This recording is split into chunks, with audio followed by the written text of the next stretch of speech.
Okay, it looks like we got a good live stream. I'm Moshe, coming to you from Israel in Galilee. Ah, it seems to be an okay day today. It's the sixth day of the week in the Hebrew calendar. And let's get an idea of what's going on. So today's the 3rd of October. It's late start today. It's 8:38 or something. Wow. 74 degrees, high, unfortunately for us, 94. Then we go to 92 on Saturday, then we go back into the 80s, and it looks like we go to the low 80s and 70s, and we might stay there for a while. That'd be nice. I have been going to bed without the air conditioning on, just using a fan, and it's borderline, but it's working. If I put the air on, it usually gets too cold. Okay, so what's going on? The war with Iran, as far as I can tell, and other people are saying, it's still on.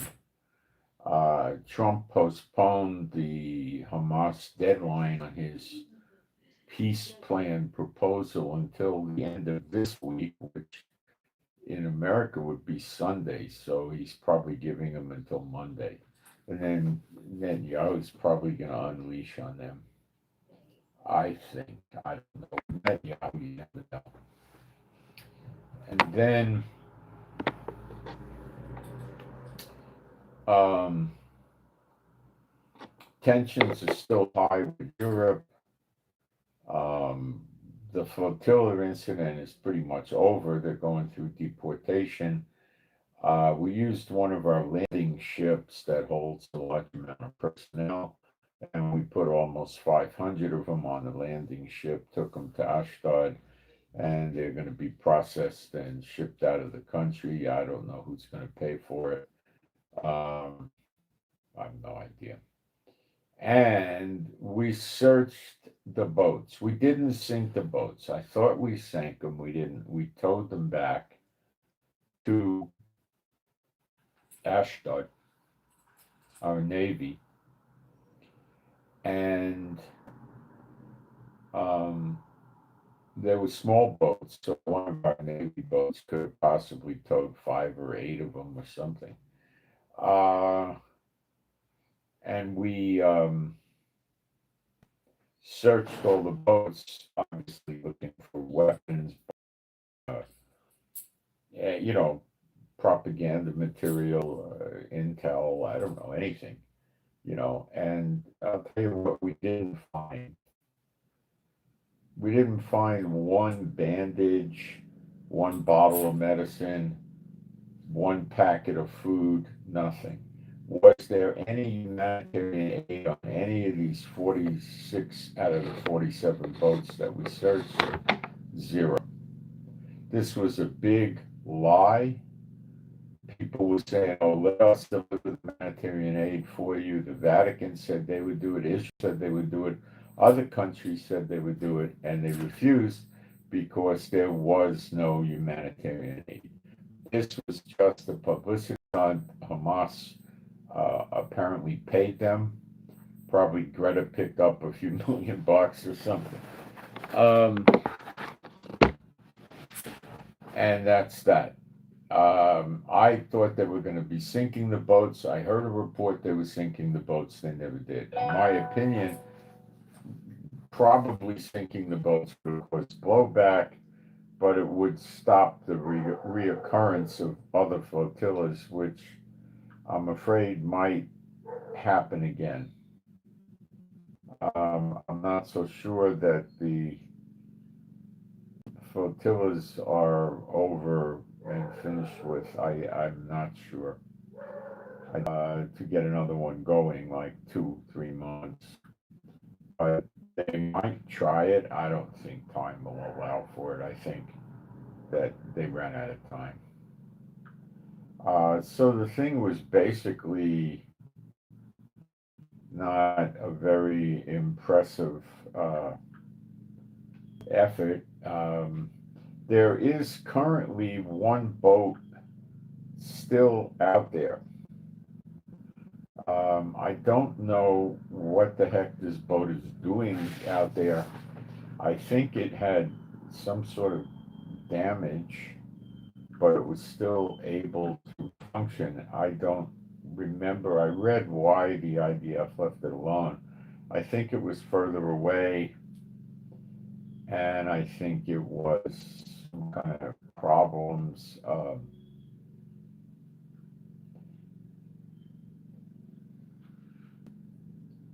And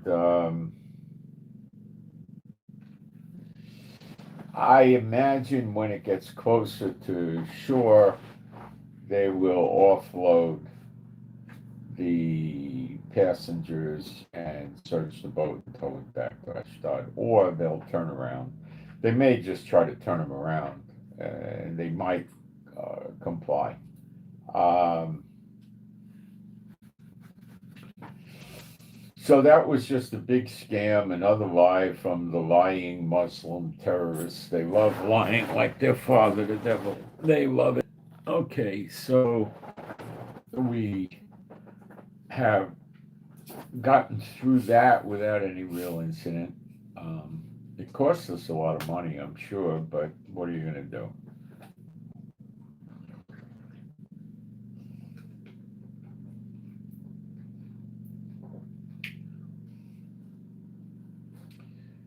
One of the reasons Iran could be waiting on Gaza is, first of all, giving them till Sunday is not much of an extension.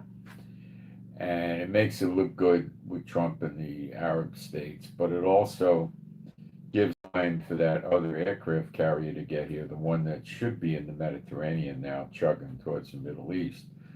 So it's got yesterday, Friday, Saturday, Sunday, Monday would be D-Day if they do anything. So it's got 4 days to go. So it may not be off the coast of Israel, but it's probably going to be within range to launch uh, jet fighters off the deck of the aircraft carrier, and they'll be able to probably attack in the Middle East. Maybe they would need refueling tanker, um, but I would say it's also got I'd say 50-50 chance that the boat could be here on Sunday, and probably a 75% chance it'd be here on Monday. And by Tuesday, I'm rather certain it would be here. So, um, what'll happen is Sunday, mm, Trump's not going to, say, well, it's Sunday at 12:01 in the morning, Netanyahu's going to go to work on you now. It could happen, but probably sometime Monday. It could happen at 12:01 in the morning. I don't know. And we'll cover some other things, and then I'm going to show you some results of spiritual warfare, and then I'm going to go into, if we have time, start going through the book of Hebrews. If we have time, we'll see. Okay, we probably will at least get a dent in it. It's a big book. We're definitely not doing it all in one day. Uh, so let me go in the live stream and check things out for sound and picture. And if people are coming in, and let's see what happens. And check things out for sound. Yeah, people are coming in. We got sound and picture. We're cooking. And thank you for the moderators. Appreciate the help. Okay, I'm going to put up a very fast post in the chat, and I do mean fast. I've been typing on the phone, and typing on this iPad makes it go very fast right now, because as you see those little keypads, and I got these big hands. Okay.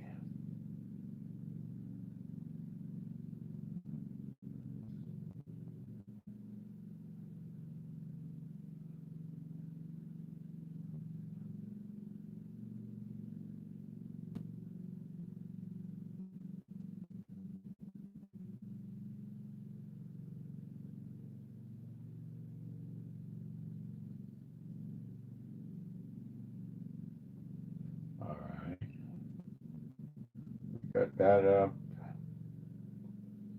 Just pin it. And what else do we get here?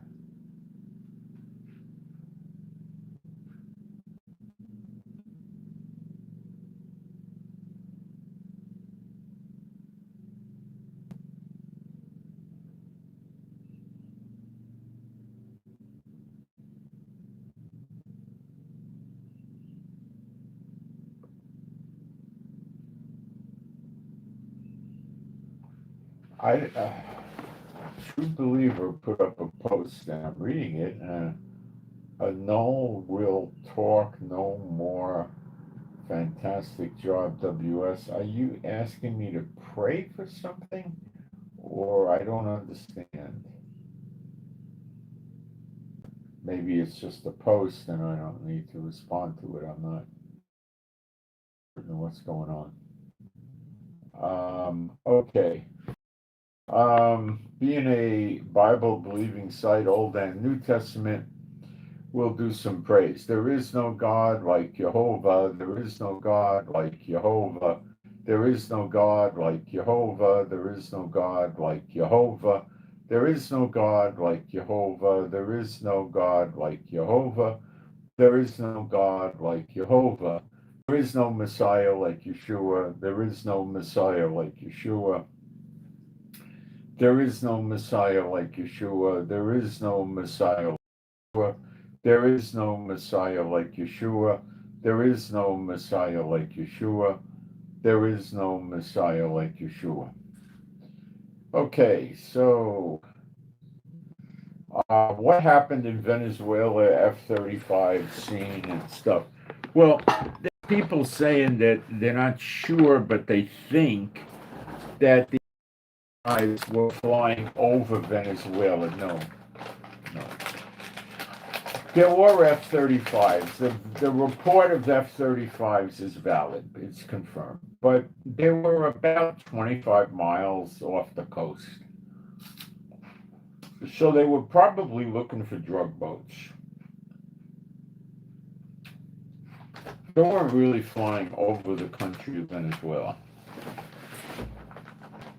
And they were really in international waters. They weren't violating the water space of Venezuela nor their airspace. That was it.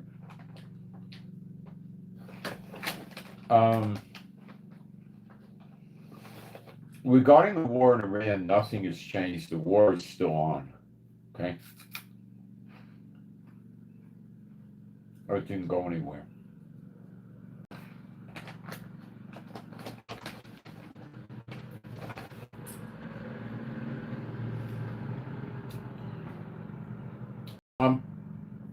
Maybe it's afraid Iran's going to retaliate when we finish Hamas off.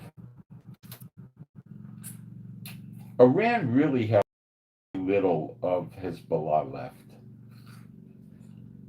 We attack them literally every day, multiple times a day. Targeted assassinations or their physical facilities, or both. And they're not doing anything. As far as I can tell, not being disarmed by the regular Lebanese army. Curiously, there is a report that appears to be valid that the government of Yemen, not the Houthis, confiscated 49 something like that amount of containers that was shipped to the Houthis from Iran. And they have an assortment of weapons. They have missile launches, materials to build missile launches, missiles, missile construction equipment, and supplies. And they actually took it away. So maybe they're trying to make some sort of vain attempt to save their country because Houthis are escalating.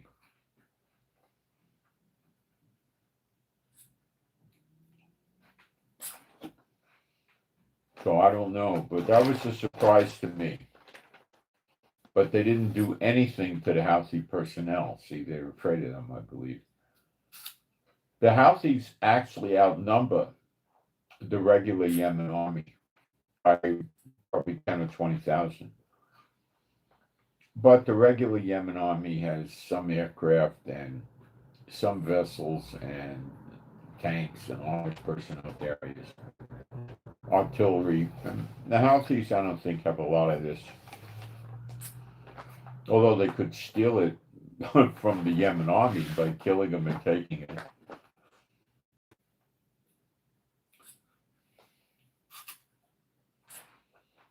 I think it was just a show.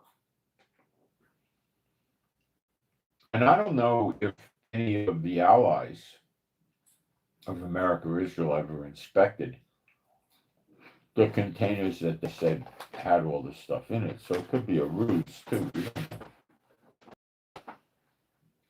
I know the prophecies in Jeremiah 9 says Edom, which is Yemen. Hebrew they call it Taman, which is the south.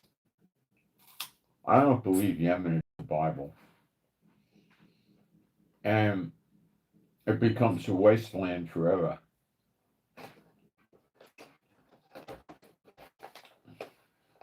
So that means to me the Houthi cities are not destroyed and the rest of Yemen is flourishing. No.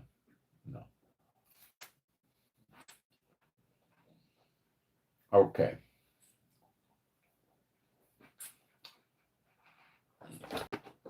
Gaza launched 5 missiles at us yesterday because it was Yom Kippur. 1 fell, I think, in Gaza. 4 were taken down. They were aiming up at the north of Gaza, like Ashdod. And we're supposed to leave them in charge in Gaza.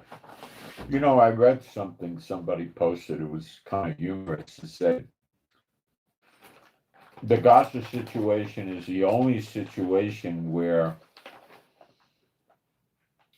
you know, like Hamas, which I should say Hamas is saying genocide. The only situation where there was genocide and the people that are the victims of the genocide refuse to have it till their demands are met. It's not genocide.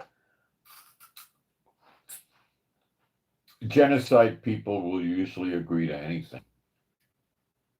Genocide is going door to door and killing them, or dropping bombs on all their houses, strafing them when they're in the street.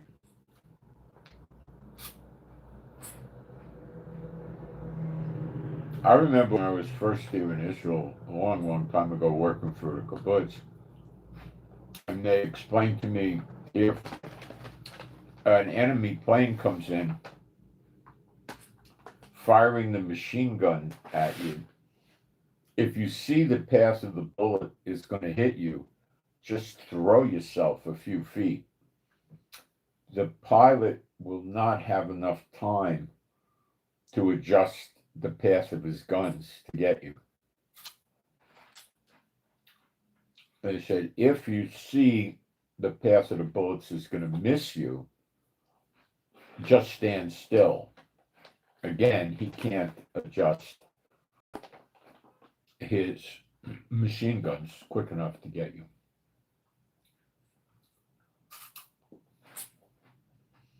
By the time he realizes he's missing you and takes his joystick and moves the guns or the path of the bullet, whatever he's going to do, the guns don't really move. He has to move the plane.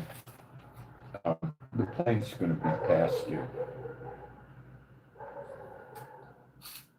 And then he has to circle back and make another pass. But he's going to lose sight of you. And then if you're smart, you're going to run and hide somewhere.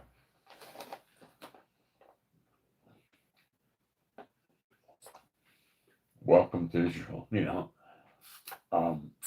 They don't do that anymore. I mean, they could.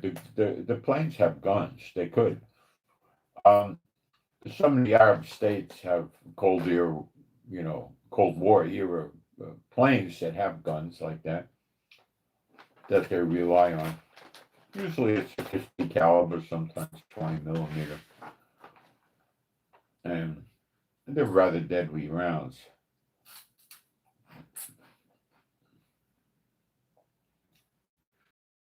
But they prefer to, put little 2 3/4 inch rockets on them in a pod and shoot the rockets. The rockets don't have to have a direct hit. They could miss you by a few feet and the shrapnel could get you.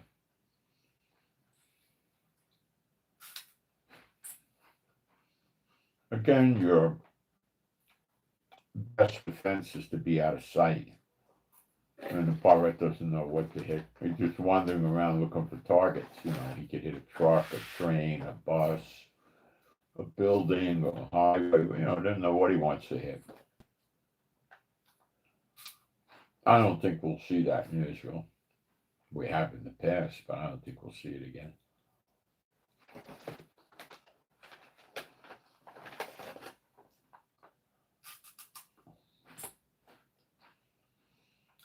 Many years ago, I did have a dream, and I saw a plane over the Sea of Galilee, and it was a khaki color. I couldn't tell whose plane it was. It could have been an Israeli plane, and I saw it smoking and flying upside down low over the Sea of Galilee, which I imagine it crashed. So I don't know what the deal with that was. I don't think it was just a regular dream. Other people in Israel, I understand, have had dreams about that kind of a war, but we've not seen any aircraft. Well, we've seen UAVs. This was no UAV, it was a fighter jet. So I don't know.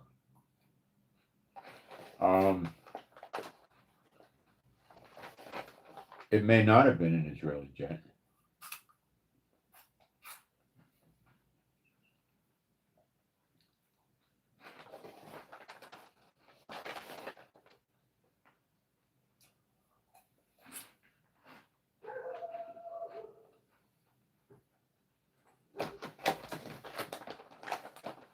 Hard to say what was up with that, but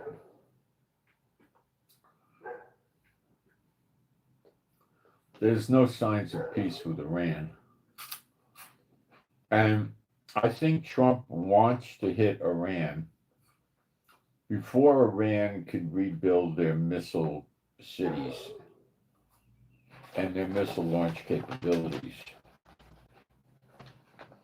And the way they're so belligerent and negative with the nuclear, making high yield uranium is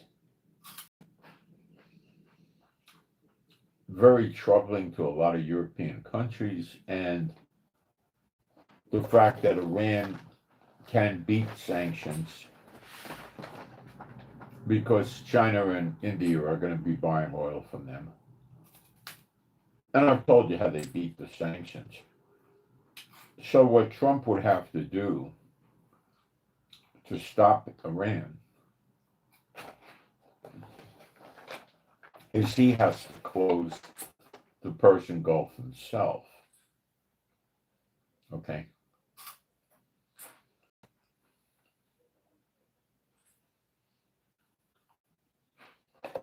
And interdict all the ships leaving with oil and go through the manifests and verify everything to make sure they're not dummy manifests and has nothing to do with Iran. Or they could do that because they could observe the ships loading up at Iran. So, it's not that hard. And then they confiscate the ships. If you just send the ship back, they just keep doing it. So when you confiscate it, I don't know, what does Iran have? 25, 35 tankers, maybe. They run out of tankers and the problem's over. Why is that a bad idea? Because India and Iran and China will show up and say we want our oil.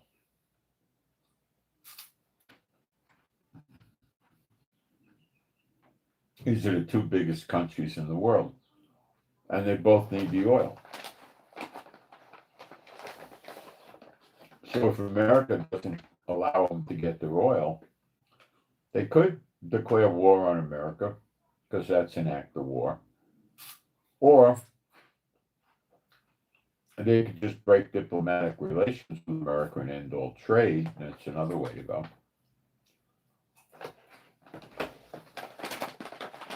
Or they could put counter embargoes on America. So Trump doesn't want to get into this spitting contest.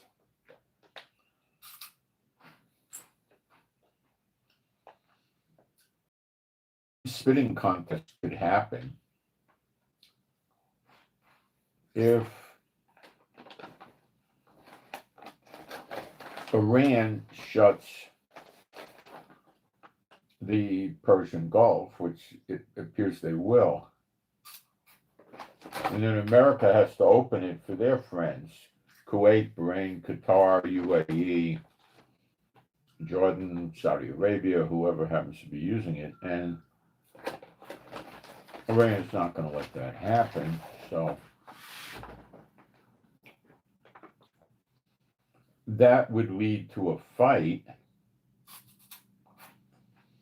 causing Iran to shoot missiles into ships in the Straits of Hormuz from land and send missiles and drones in from their ships. They have a drone carrier and they have missile launching container ships that are disguised. And they have a few submarines, and they would put naval mines up there. So the shipping of anything in the Persian Gulf would be delayed for weeks, if not months. And then America would have to go to war, but it would have to get authorization from Congress. And I don't believe Congress would be so quick to give it to him. So what Trump does is he brings the refueling tankers and the fighter jets into Qatar, which is very close to Iran, just across the Persian Gulf.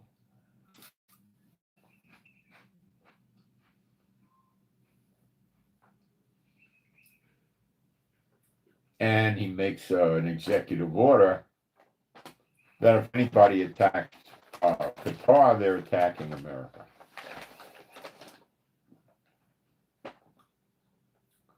I would say Trump's on thin ice because this was done by executive order. It was not a treaty ratified by Congress. But Trump will base going to war against Iran on this. So since Trump intends to launch the war from Qatar, if he's going to get in a fight, air attacks.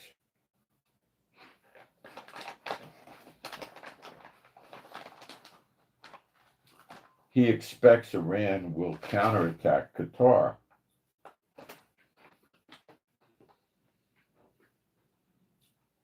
America saying that's the same as an attack on us isn't going to stop Iran. And Qatar is going to get a lot of damage.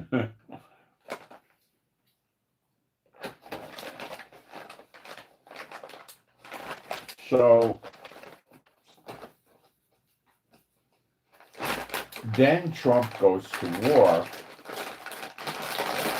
against Iran, okay, without a declaration of war from Congress, basing it on an executive order that he unilaterally signed without Congress, and then used it to base a war on it. Will that hold? Well, I think it will hold enough to stop an impeachment of Trump, but you never know. It's rather obviously a workaround over Congress.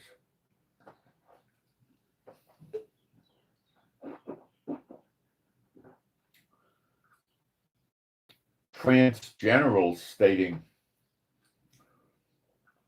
I think it was yesterday, that we could go to war even tonight, I believe is referencing Iran.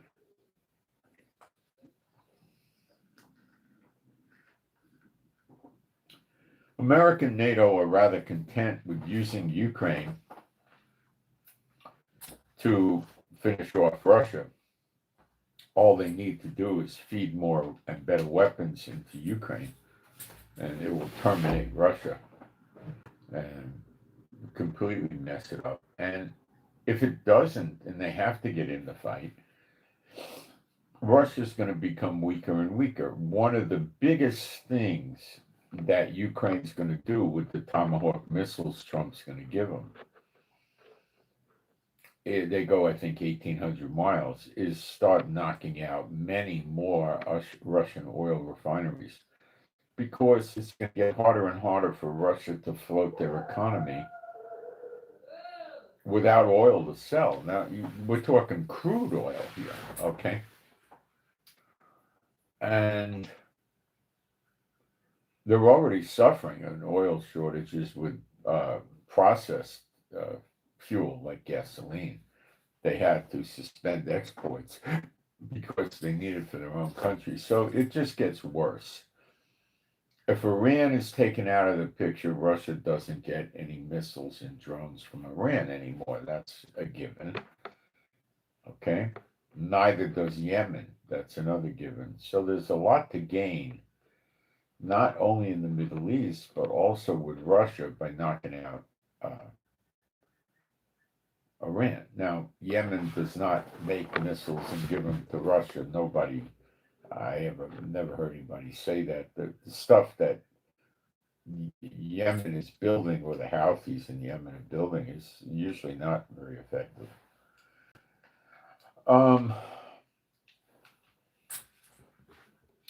Iran can hit Europe with their missiles. They can reach to Israel, they can reach into Europe, quite a few countries. They're disguised container ships that actually launch missiles can get close to various countries in Europe in the water. What's close? Well, they can be 100 miles, 200 miles away. The missiles will work quite well at that distance, and the countries aren't going to pay as much attention to the ship as they would if it was 30 or 40 miles away. And they could just sit there slinging missiles these countries, and I think they could launch while they're moving. So they could be moving at 20, 25 nautical miles an hour, making it a rather difficult target for a missile to be launched from the ground in these countries they're targeting. So they have to get aircraft up in the air and at them. And, by the time the aircraft get up and out there, the attack is probably stopped and the ship is disguised again, and who knows what will happen. I don't know. Trump more than likely intends to have Netanyahu, or Israel, I should say, attack Iran as his bulldog, because he's usually too scared to do it. But Iran, the last time, attacked the American military in Qatar, and they'll do it again. And the Navy's in Bahrain, and they got troops in Kuwait and the UAE, and America has troops. America has about 58,000 troops in the Middle East. Saudi Arabia, Jordan, that's a lot. Qatar is a lot. Israel has next to none. So it's a very interesting um, scenario going on. The $1 million question is what the heck will North Korea and China do?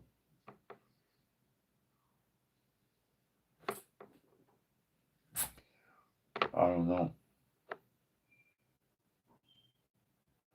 Then we have a chance of a rogue event, such as in Europe, Russia flying drones over different countries.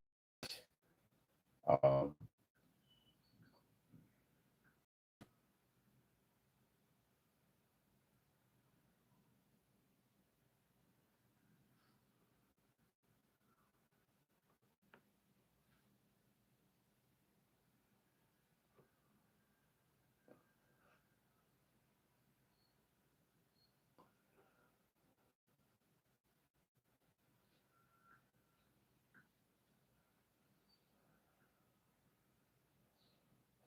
so we're going to watch this.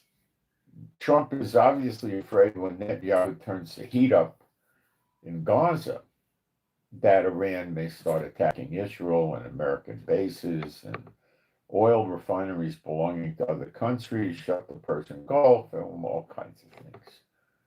So the safest bet is to get submission out of Iran or just beat them down so bad they can't do anything. But prophecy tells us it'll be so bad in Iran and her enemies go after her. Enemies, plural, not just one country. It's not just Israel. Would it meet the test of that scripture if it was Israel and America alone? It would. But America's not going to go in alone, and Israel doesn't really count. So they're going to want to have at least the UK with them, which won't be a problem. And it looks like France is going to throw in. And it also looks like Germany would. You may even see Italy get in on it. And Israel. So it's going to be a big concerted effort. Thus, America brought perhaps as many as 50 or more refueling tankers down, plus the existing ones in the area, so they could refuel not just the Israel jets, but other countries' jets. Remember that one one refueling tank can top off 5 fighter jets, up to 6 fighter jets. Now, that's top them off, but if the fighter jets don't need a full tank, they can take a half a tank or 3/4, then you might be able to get 8 or 9.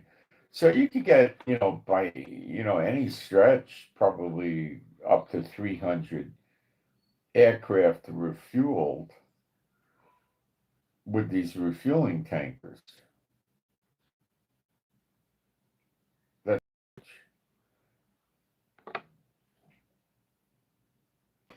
what they would probably do is,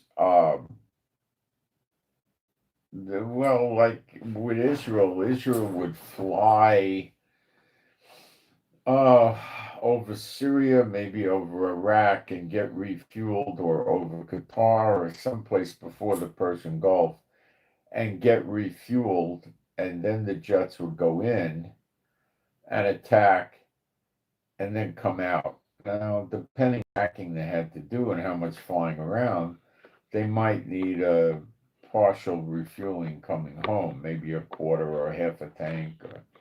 I don't know the numbers, but you can refuel a tremendous amount of aircraft. Israel is never going to deploy more than about 100, maybe 125 fighter jets into the fracas.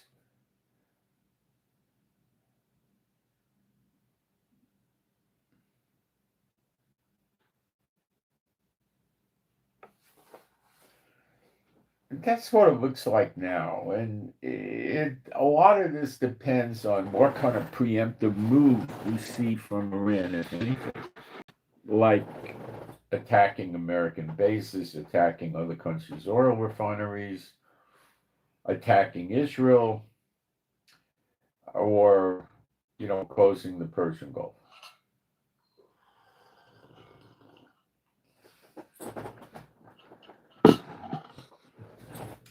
One advantage that Iran picks up by closing the Persian Gulf, tactical military advantage, is American warships won't go in the Persian Gulf where they have quick and easy access to launch missiles at Iran.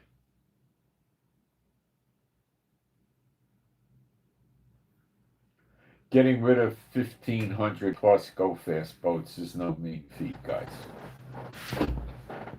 So this is going to be, according to Trump, an air war, because that's where the advantage is for America and Israel and France and UK and Germany and Italy and all that. But if it needs to be, they'll have to bring naval vessels into it. And that's going to get dangerous for them.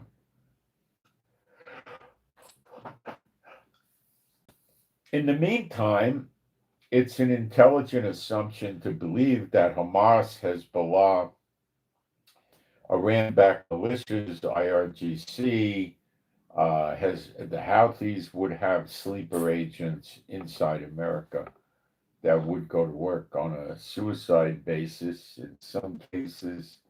In other cases, very well planned attacks with good escape routes, and they get away.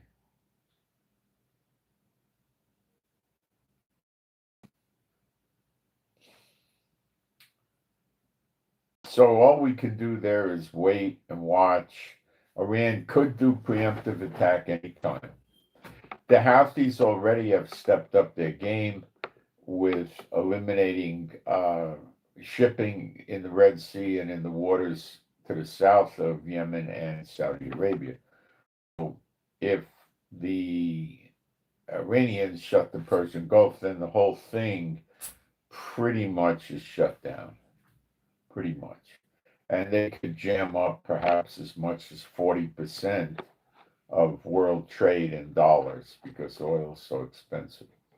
It's just, we're here, guys. Iran's not eating.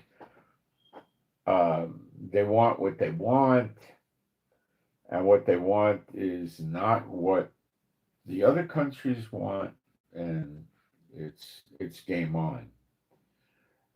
It's not going to settle down gently. It's just not. Nor is Russia going to settle down gently with Ukraine. Okay. Ukraine is not really an actively anti-Semitic nation, but Russia has been for many decades. That got to tell you something.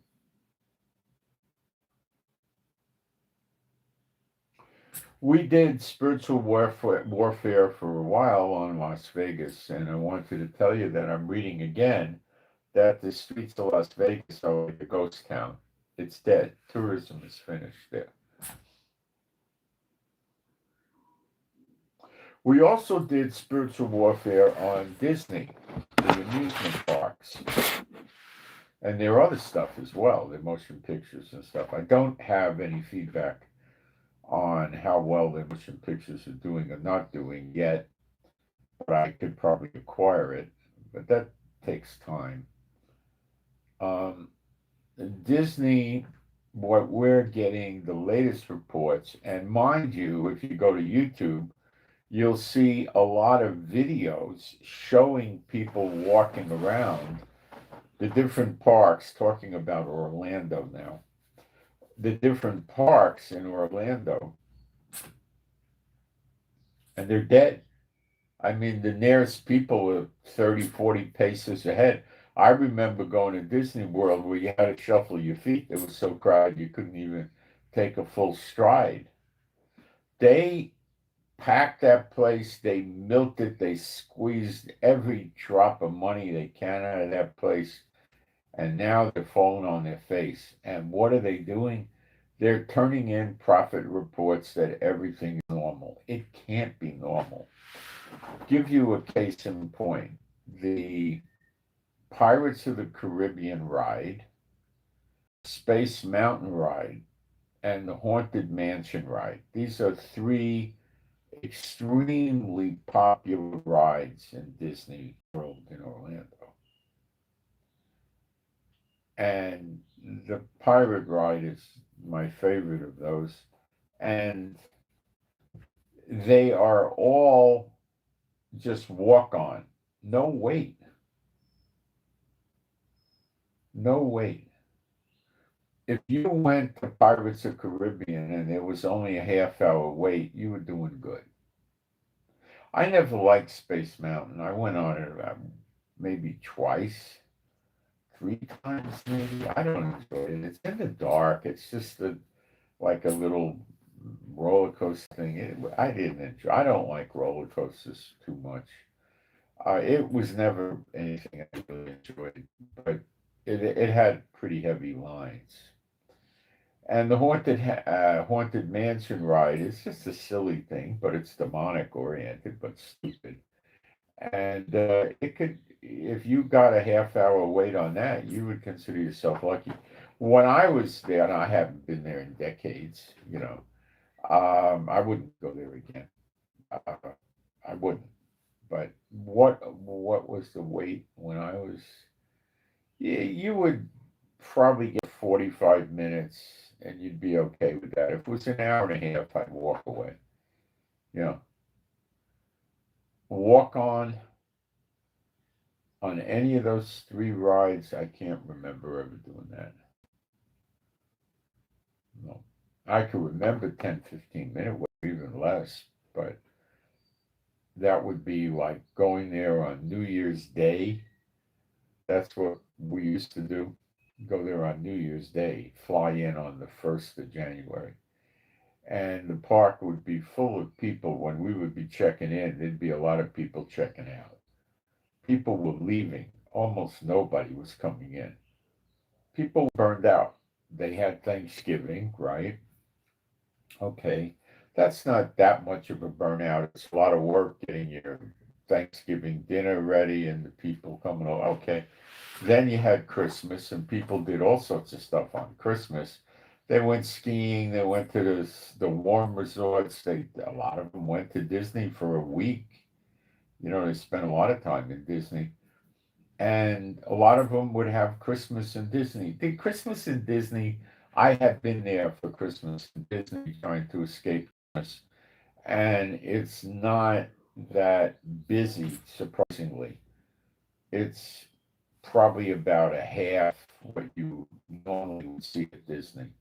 So it was easy getting on and off the rides. Now that could vary from Christmas to Christmas.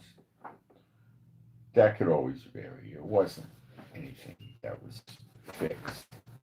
Okay. So you would have that to deal with. But they all would leave. Some of them would stay there for the Christmas had like what would happen on Christmas? You'd be in a restaurant in Disney, and the Grinch would come in and disrupt the place. Of course, it was a put on job, that would be about it. Um, they had Santa and parades. Started Santa parades probably after Thanksgiving. They started with that, I think. I don't know. And then they had the New Year's Eve celebration, and that was when the people would leave the next day. So I imagine there was a small amount of people that stayed on the first because they didn't want to travel on the first, and they were probably burned out, and maybe they just wanted a day of rest. I don't know. But the park was relatively empty, and the park hours were not that long. I mean, it would open 9 or 10 in the morning, maybe maybe 10, maybe 9. I don't think it was 8 o'clock, and it closed about 6. That time of year, it's cool there, and it gets dark early, so it would close. So it was only about 8 hours. The park was open, 8, 9 hours maybe. Um, but the lines and everything were pretty light. For we used to go. I used to meet people there. We used to go for 4 to 5 days, and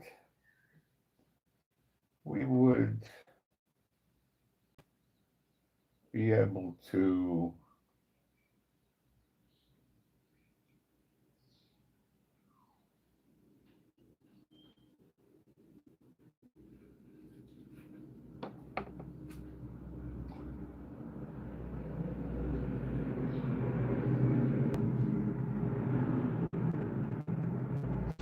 Be able to have a good time there. Towards the end, when we were leaving it, park would be filling up again.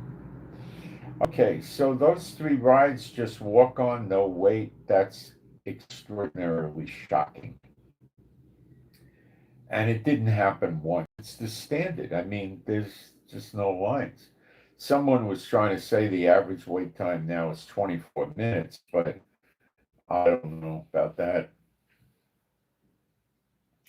When I used to go to Universal Studios many years ago, you would be able to stay in they had one hotel, two hotels. I don't remember the hotel. It was designed to reproduce a port in Italy. Portofino, that was what it was called, Portofino. It's still there. And the rooms were really nice. And back in those days, it was about 300 a night. We're talking, maybe 30 years ago or something, or 25 years ago. And it was a nice place. It was a really nice place. And you could go to the Universal Parks getting on a boat right near there. You had to walk about 200 yards maybe, and you got on a boat. They had several restaurants there that I liked, two or three, and it was a really nice, quiet hotel, safe, secure, and all that. Okay. And you got a pass to get on the rides at Universal Studios without waiting on the line. But you were buying a premium hotel. Now they opened up a second hotel, Hard Rock Hotel, and they were giving you the passes over there too. But that came 2 or 3 or 4 years, several years after. So when you first had the one hotel, and the Portofino was not that big, maybe it was 300 rooms or something like that. And you were able to get, decent hotel rooms elsewhere, not great, but decent, 140, 150, 160. So it was expensive. Okay. Um, you were able to get on the lines. They had a special path to get on the line without having to wait, supposedly. So they had a Back to the Future ride, which was really great. It was like a movie and 3D. You were in a car that moved all over the place, and you thought you were flying and falling. And it was quite good.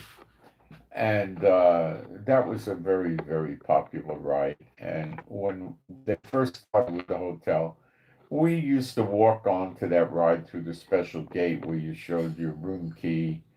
And we walked in there and we were able to get on the ride normally just by walking through the queue. It was a lengthy queue, what they all are, and we walked through the queue, and then they put you right in the ride. So your only wait was 3 or 4 minutes, or in some cases maybe 5 minutes, walking around this maze called the queue, and then you just got on the ride. Pretty quick, or maybe no, you used to have to wait sometimes 5 or 10 minutes, 5 minutes to 10 minutes till they actually got you on. So it was a little wait. Sometimes very little, like 3, 4 minutes, 5 minutes, something like that.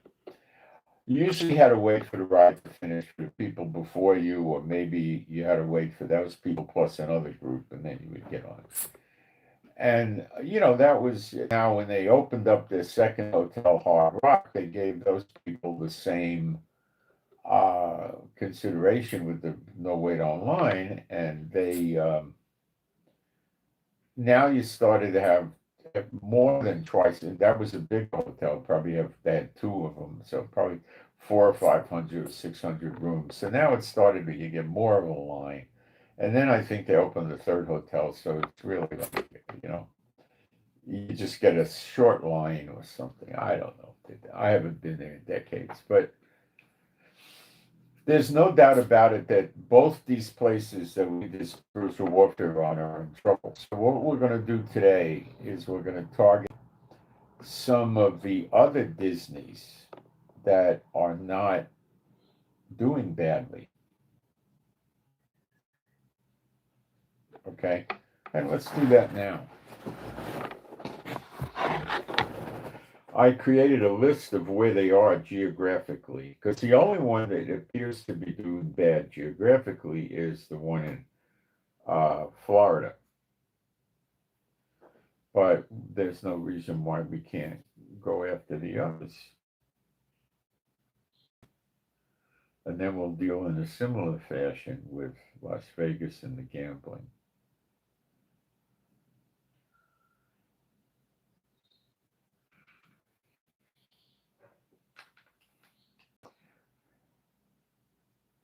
What Disney will do to get out of this is initially they'll reduce the hours to the park, which they probably maybe haven't done yet because this is a big season for them. The Halloween events, Thanksgiving is very, very popular at Disney. People go there, go to the high-end restaurants, have the Thanksgiving dinner. That's a big one. And, what some people do is they go to Disney, they stay, I did this, you stay at Disney a couple of days, they might get on the Disney cruise ship. They have a bus you could take from Disney resorts. No, I did it from Universal Studios, the same difference.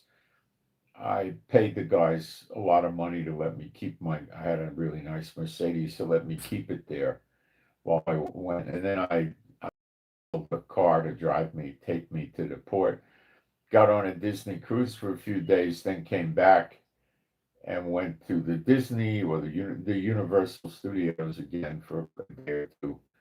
And, some people do that. Some people will go on a 1 week Disney cruise and then they'll stay at the park for 4 or 5 days also. So they'll take a whole Christmas 10-day break or something, right? And do it as a Disney thing. They're going to drop, with 2 kids, they're going to probably drop $12,000, $14,000, maybe more. Okay.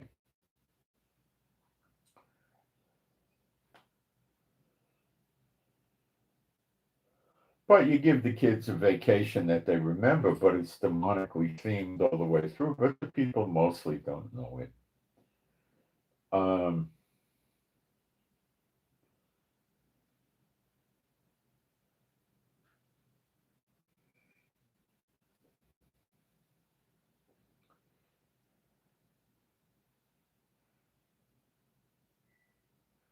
Okay, so the Disney resorts other than Orlando are as follows: California, I think it's Anaheim, Tokyo, Hong Kong, Paris, and Shanghai. Now, the one that does the best, and people say it's the best of all of them, is Tokyo. But a lot of the rides you go on, they talk to you in Japanese, so I don't think it would be such a great experience. Unless you just want to go on to get sick rides like the roller coasters. But Disney's not a roller coaster haven. They have a few of them, and they're nowhere near spectacular like you get in other places, like Great America and other places. So All right, my Heavenly Father, Jehovah, I come to you now, B'Shem Yeshua HaMashiach, for binding on Disneyland, Disney World, and everything Disney does, their motion pictures, their television, everything, their television channel. I bind any witchcraft, sorcery, spells, enchantments from being effective from this point on for the next year continuously of helping any Disney property or Disney venture or Disney business in any way, shape, or form. So all their witchcraft, sorcery, curses, hexes, vexes, spells, enchantments is null and void. For the next year continuously, it is of no value, no effect. Nobody can or no unclean spirit or no Satan servant can implement new witchcraft, sorcery, curses, hexes, vexes, spells, enchantments to affect any Disney property or Disney business venture of any sort for 1 year continuously, beginning now, B'Shem Yeshua HaMashiach. And you all agree, if you're a true believer. Now, I also, my Heavenly Father Jehovah, bind B'Shem Yeshua HaMashiach, any unclean spirits from being inside any person that owns, operates, controls, works for, volunteers for, or is a guest, paying or otherwise, at any Disney amusement park or theme park or physical facility located in California, Florida, Tokyo, Hong Kong, Paris, or Shanghai. No unclean spirit can be inside any person or any living thing inside these parks for 1 year continuously, beginning now. Any unclean spirit inside any person or living thing in these parks has to, or any other physical facility that Disney has in and around these parks, has to immediately depart from these people, never to return unto them again. B'Shem Yeshua HaMashiach. And no unclean spirit for 1 year continuously can be inside these facilities, these parks, associated buildings in close proximity to these parks. You shall not be able to go in there inside any person that owns it, works for it, is a guest, a paid guest, a free guest, whatever. You shall immediately depart from any such person the very instant they step foot in any of these properties. And this shall also apply to all the Disney Cruise Line boats. No unclean spirit can be inside any person or any other living thing that steps foot in or on any Disney cruise boat.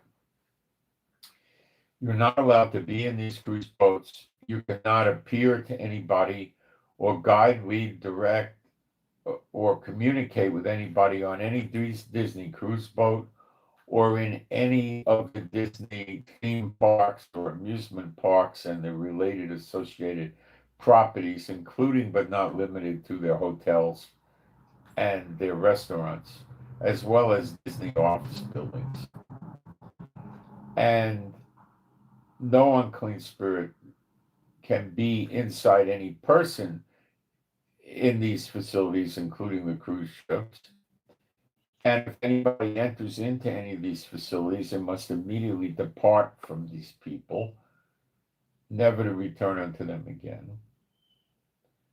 And no witchcraft, sorcery, curses, hexes, vexes, spells, enchantments shall be effective in or on these properties or cruise ships, or concerning them, or concerning or affecting product of anything coming from any Disney entity, including music and motion pictures, TV shows, movies, and so forth. And these commands or this binding shall begin now and last for 1 year continuously. There are no workarounds to it.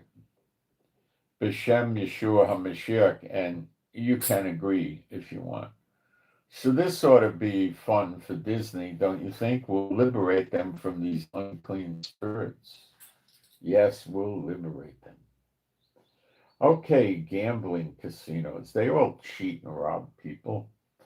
My Heavenly Father, Jehovah, I come to you with this binding now, B'Shem Yeshua HaMashiach. I bind any and all unclean spirits from being inside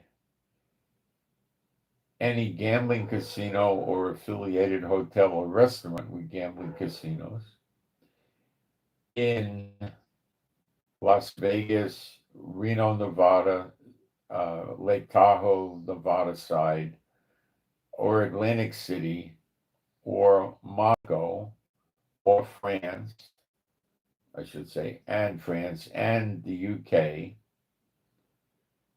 and Italy, and Switzerland, and Hong Kong, and Macau, and China. You must depart from any person now in any of these facilities, in any of these physical locations that are engaged in any form of gambling and their affiliated hotels and restaurants and parking lots and grounds and attractions. You have to depart from these people immediately and never return unto them again. And you shall not be able to be inside any person in these facilities for 1 year continuously, beginning now. And if any person or living thing steps foot inside any of these facilities, you must immediately depart from them. And any and all witchcraft, sorcery, curses, hexes, vexes, spells, enchantments designed to affect these facilities or take place in or on these facilities is hereby cast null and void for all time, never to return, and no witchcraft, sorcery, curses, hexes, vexes, spells, enchantments shall be allowed to operate or be in any effect for 1 year continuously concerning these facilities. B'Shem Yeshua HaMashiach, and you can agree with this. So that should give them a real thrill. We liberated them. We liberated them from the demons. We did them a favor, but they'll want to return to their own vomit. I didn't go after the gambling facilities from the Indian reservations. I don't think they're that profound.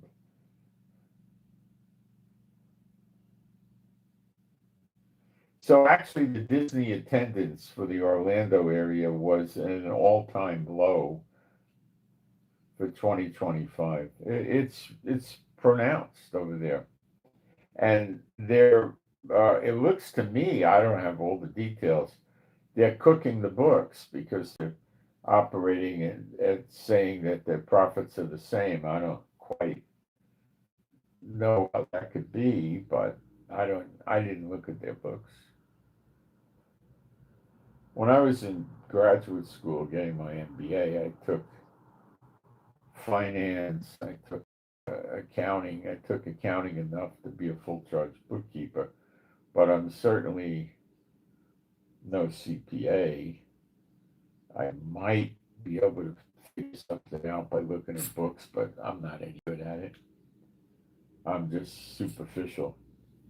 A 5.3 earthquake struck Iran.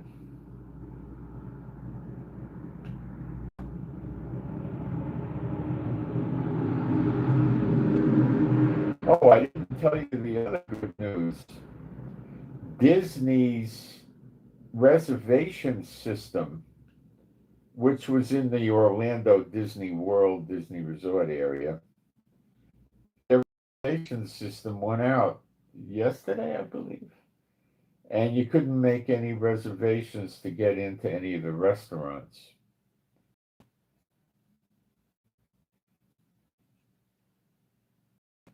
Sounds to me like somebody hacked them. It sounds to me like they have no unclean spirits protecting them,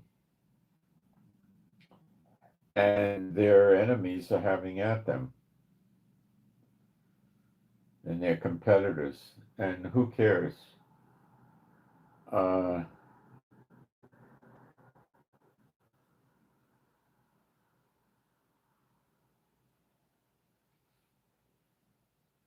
I think it's hilarious that Greta didn't have any on any of her boats and got caught that way.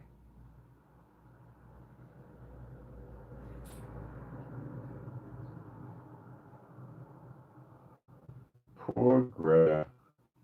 Could you imagine what an unhappy person that has to be? Oof, man, well, you got to stoop to that level.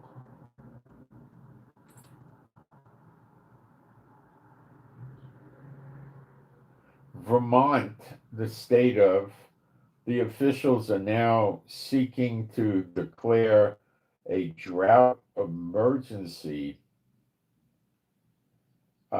for the entire state,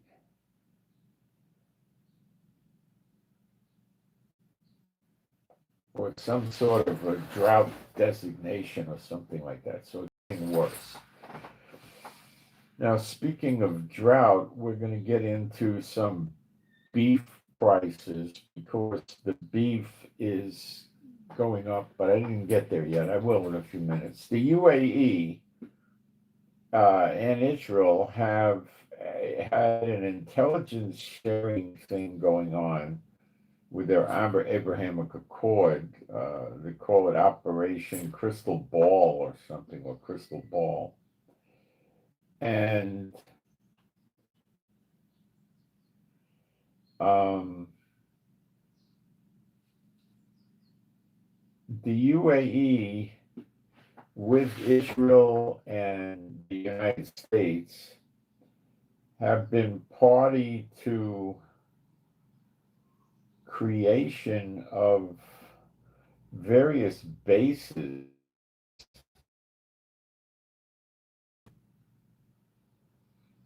in of the Persian Gulf where the UAE is. Ports,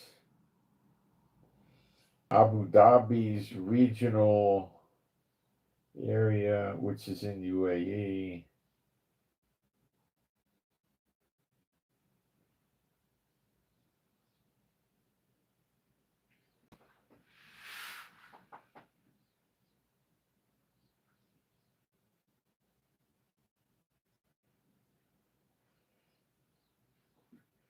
They're doing, let me read it to you. The ring of control in and around one of the, okay, I told you that.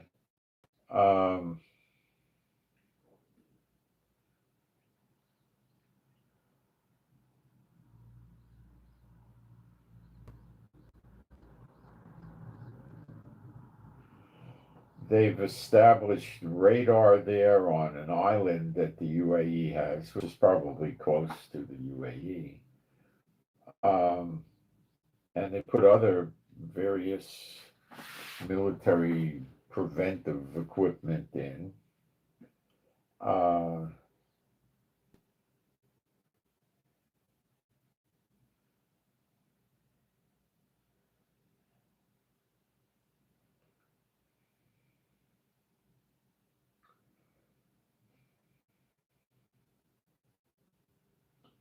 So they're basically using, Israel is basically using, with America, is using the UAE for preventive warning of what's coming from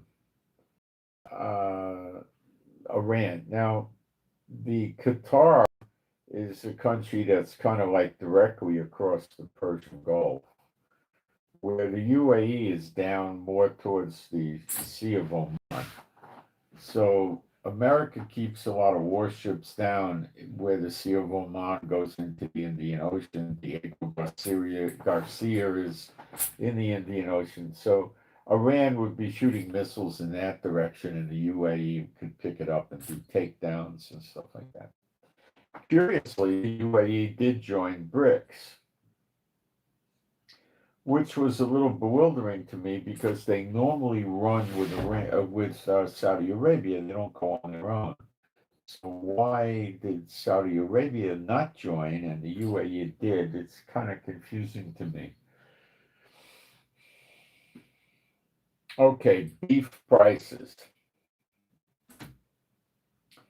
getting higher according to the drought, which is covering I put a drought map up on my Telegram this morning. It seems just up in the central, the top half of America in the center seems to be not suffering from drought. The rest of the country is right now, but there's different degrees of drought. And that's one of the ways that the Lord tells us in Jeremiah 50:51 that he's going to destroy America, not as a warning sign, as an actual destruction. So it's not first comes the drought, then the attack. No, no. It's like the fires. It's the beginning of the destruction well on the way. You got the fires, you got this. I mean, every time I turn around, Southern California is getting fires. I mean, all around LA. I mean, pretty soon there's going to be fires in Los Angeles, the city, I guess. And they were around Fresno, San Luis Obispo, San Bernardino, I think, various places. So hamburger went up in the past year 12%.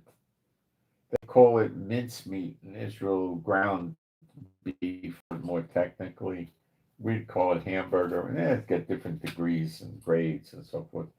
Roast, like an actual roast, that's a solid slab of meat, went up 136%, and steak over 16%. Now, let me tell you how the Trump government is just as sick as the others, okay? And people don't like hearing it. They have a thing called COLA, which is something to do with inflation. But what I'm going to talk about now is people that are getting disability from the Veterans Administration, from disability through Social Security or retirement through Social Security. Okay. They're anticipating a raise in Social Security for the next year of 2026 at 2.7%. Now, a lot of this is coming about because housing prices are down. But how many people do you know, listen to me, do you know that are going to buy a house that are receiving Veterans Administration disability, pension, or even retirement? Maybe some. The officers might have enough money and stuff, but not that many at all. On getting a disability from Veterans Administration, getting disability from Social Security, or getting retirement from Social Security, or going out and buying houses. They don't get that much money. You know, if you were making $180,000 a year for 35 years, you would get almost $5,000 in Social Security. So who would really be making money like that? Probably nobody, almost nobody. You know, if you were in the military, and let's say you went in as a lieutenant and you spent 35 years, and you left as a full-bird colonel, you'd probably get 3,500 in Social Security, maybe 3,800 or something like that, because you had so many years in and you had a reasonably high pay level. But you know, it's rather ridiculous. Okay, so they're going to give a 2.7 pay hike, is what they're looking at now. But the housing isn't affecting the people on Social Security and disability and retirement. They just got it in there because they like it.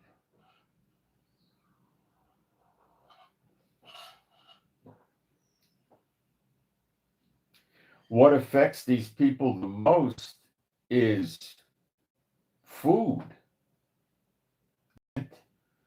Food, medical. Okay. The Medicaid Part B and the other part, which is supplemental, I don't know, it's the same thing. I don't know much about it.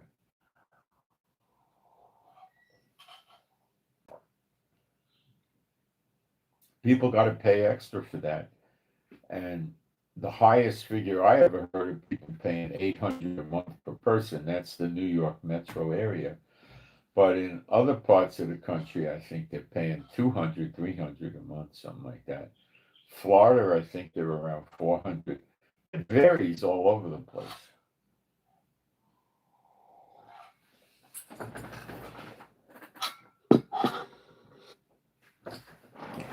Without that, you don't do too good. Now, people that were in the military can go for the rest of their life to the Veterans Administration and get service there, I think, for free. I don't know how bad it is. It's probably better than straight up Medicaid, but I'm not really familiar with it. I don't know. I think that the inflation, okay, I mean, it's just cruel. And, the inflation's going to be if America still exists, which is doubtful in January. The inflation is going to get higher and higher. And they're going to get a 2.7 increase. So the average, they said, of Social Security, I think I read 1,900 a month is your your mean, which is statistical average. They call it a mean, so when you go to college and take statistics, you can think you're smart. It's an Arab, it's an average. So if you got 1,900 and a jacket, let's say 3%, let's be generous. So that's times 1.03.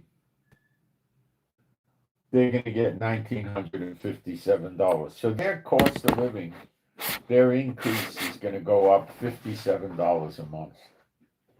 Do you think, by any stretch of the imagination, that the cost of living in the last year only went up that much for poor people? Come on. Gasoline is up, car insurance is up, electricity is up, natural gas for heating and making your hot water is up. Um, Everything's up. Food.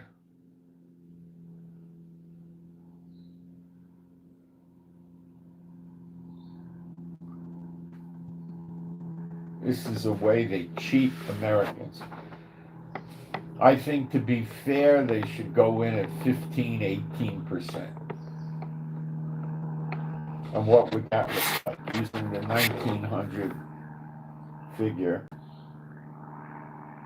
1900 a month, which is the average.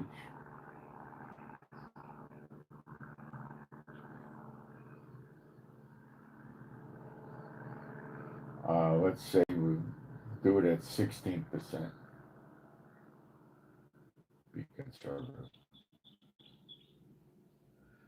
That would mean they'd go up to 2204, so they would go up like $300 a month. Would that do it? I think that would be approaching fair.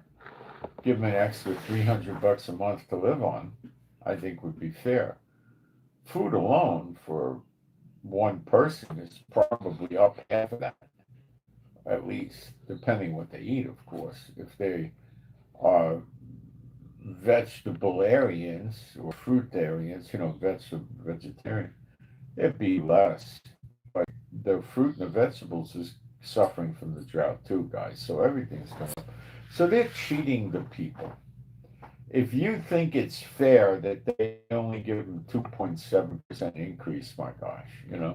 See, now the employers cheat the people too with inflation, because they're very fast to raise their prices and their profits go up in spite of the inflation. Well, their profits suffer because they get less goods sold, but they keep their profit margins up. They raise the prices, okay? And they cheat their employees because they don't go out and give them, say, they don't have a meeting and say, fellas, we had a bad year with inflation, so everybody's going up 18% in wages. Nobody does that. They don't do that. Only self-employed.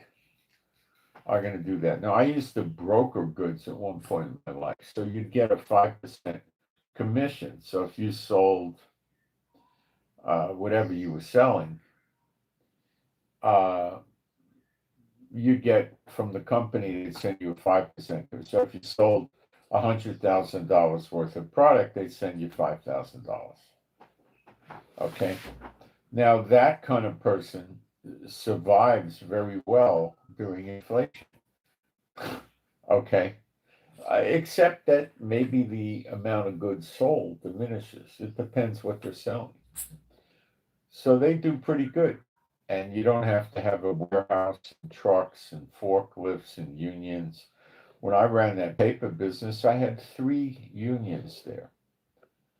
I had truck drivers, which were Teamsters. I had the warehousemen, which were Teamsters. And I had the office workers, which were Teamsters.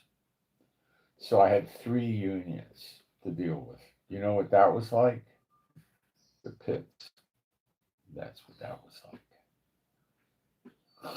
It was bad. It was really bad. And they used to do things that were insane. Guy that used to go, he was my warehouse foreman, and he used to go lay down in his van and take a nap in the afternoon because he would shoot heroin.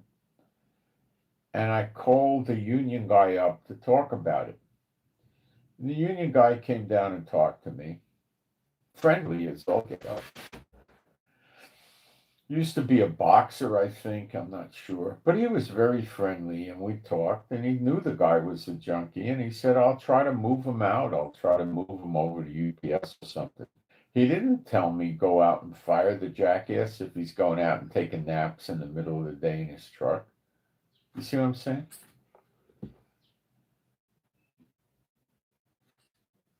I had another truck driver came over to me and insisted I give him runs where he has more overtime. Incredible, right? I mean, it was a joke, and they would basically, we work for the union, not you. Now, some of the guys were nice. Some of the truck drivers, I had 2 truck drivers that were nice guys. I actually became friendly with them. One of them was an ex-con. He used to go into bars with a sawed-off shotgun and put a round in the ceiling and rob everybody. And he did some time, and he came out, and he was an alcoholic, but a controlled alcoholic. He knew he couldn't go to work drunk because he'd lose his truck driving license, so he wouldn't do it. He had a friend that was also a truck driver. He was from the military, was in the, and uh,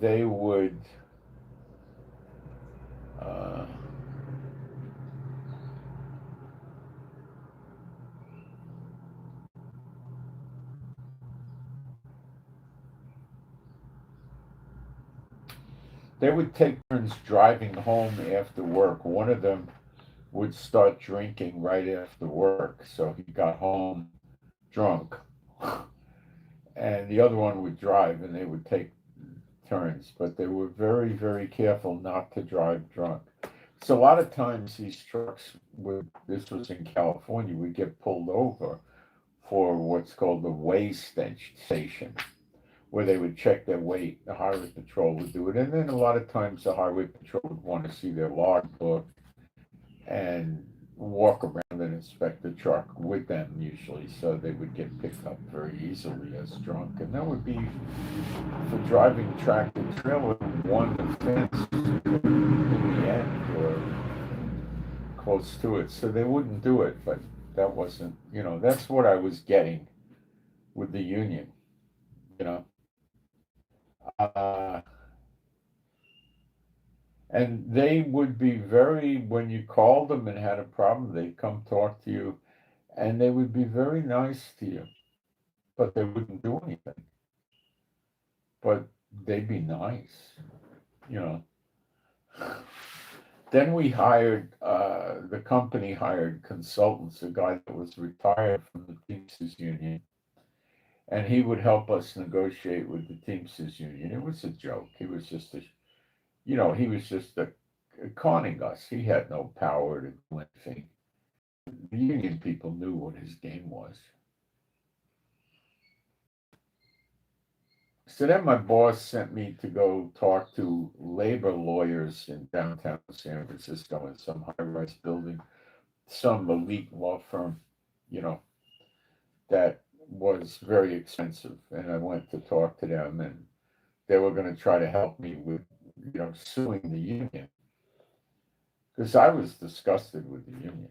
I was really fed up with it. I mean, I had another guy that was in the warehouse who worked his way to warehouse foreman.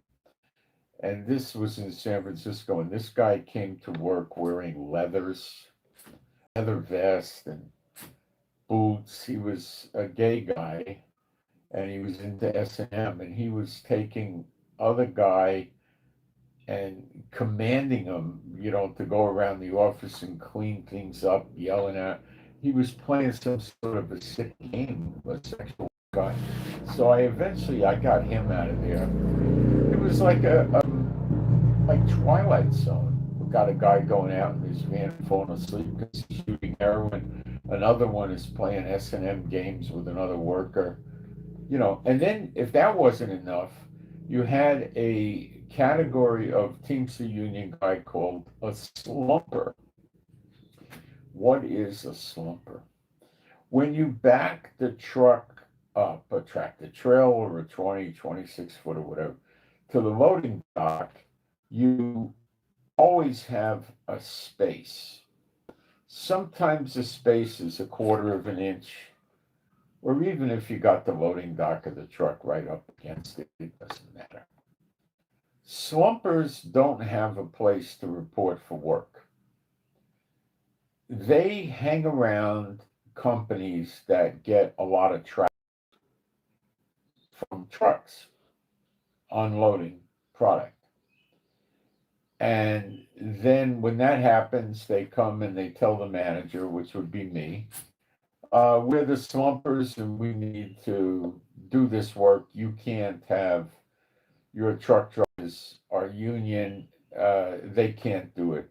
The other guys, the delivery company truck driver. Now, sometimes the delivery company truck driver frequently was not union. He was coming from another state, and he was just a driver, a guy that just needed a job and went to work for a company, stayed there for years and stuff. Just wasn't a Teamster.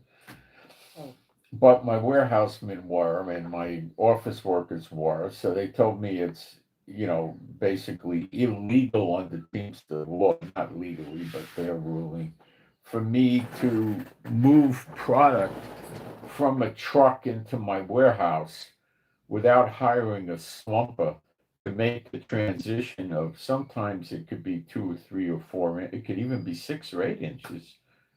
To make that transition, I had to pay this guy a high wage per hour.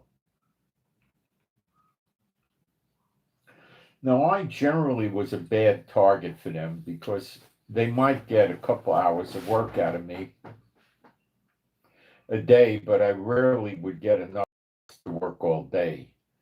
So they would go to work at other companies where there was way more volume than me. A lot of my stuff was outgoing.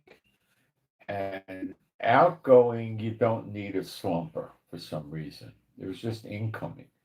So for outgoing, your warehouseman would drive the forklift on a steel plate and offload the boxes and then go back out and get more and more and that kind of thing.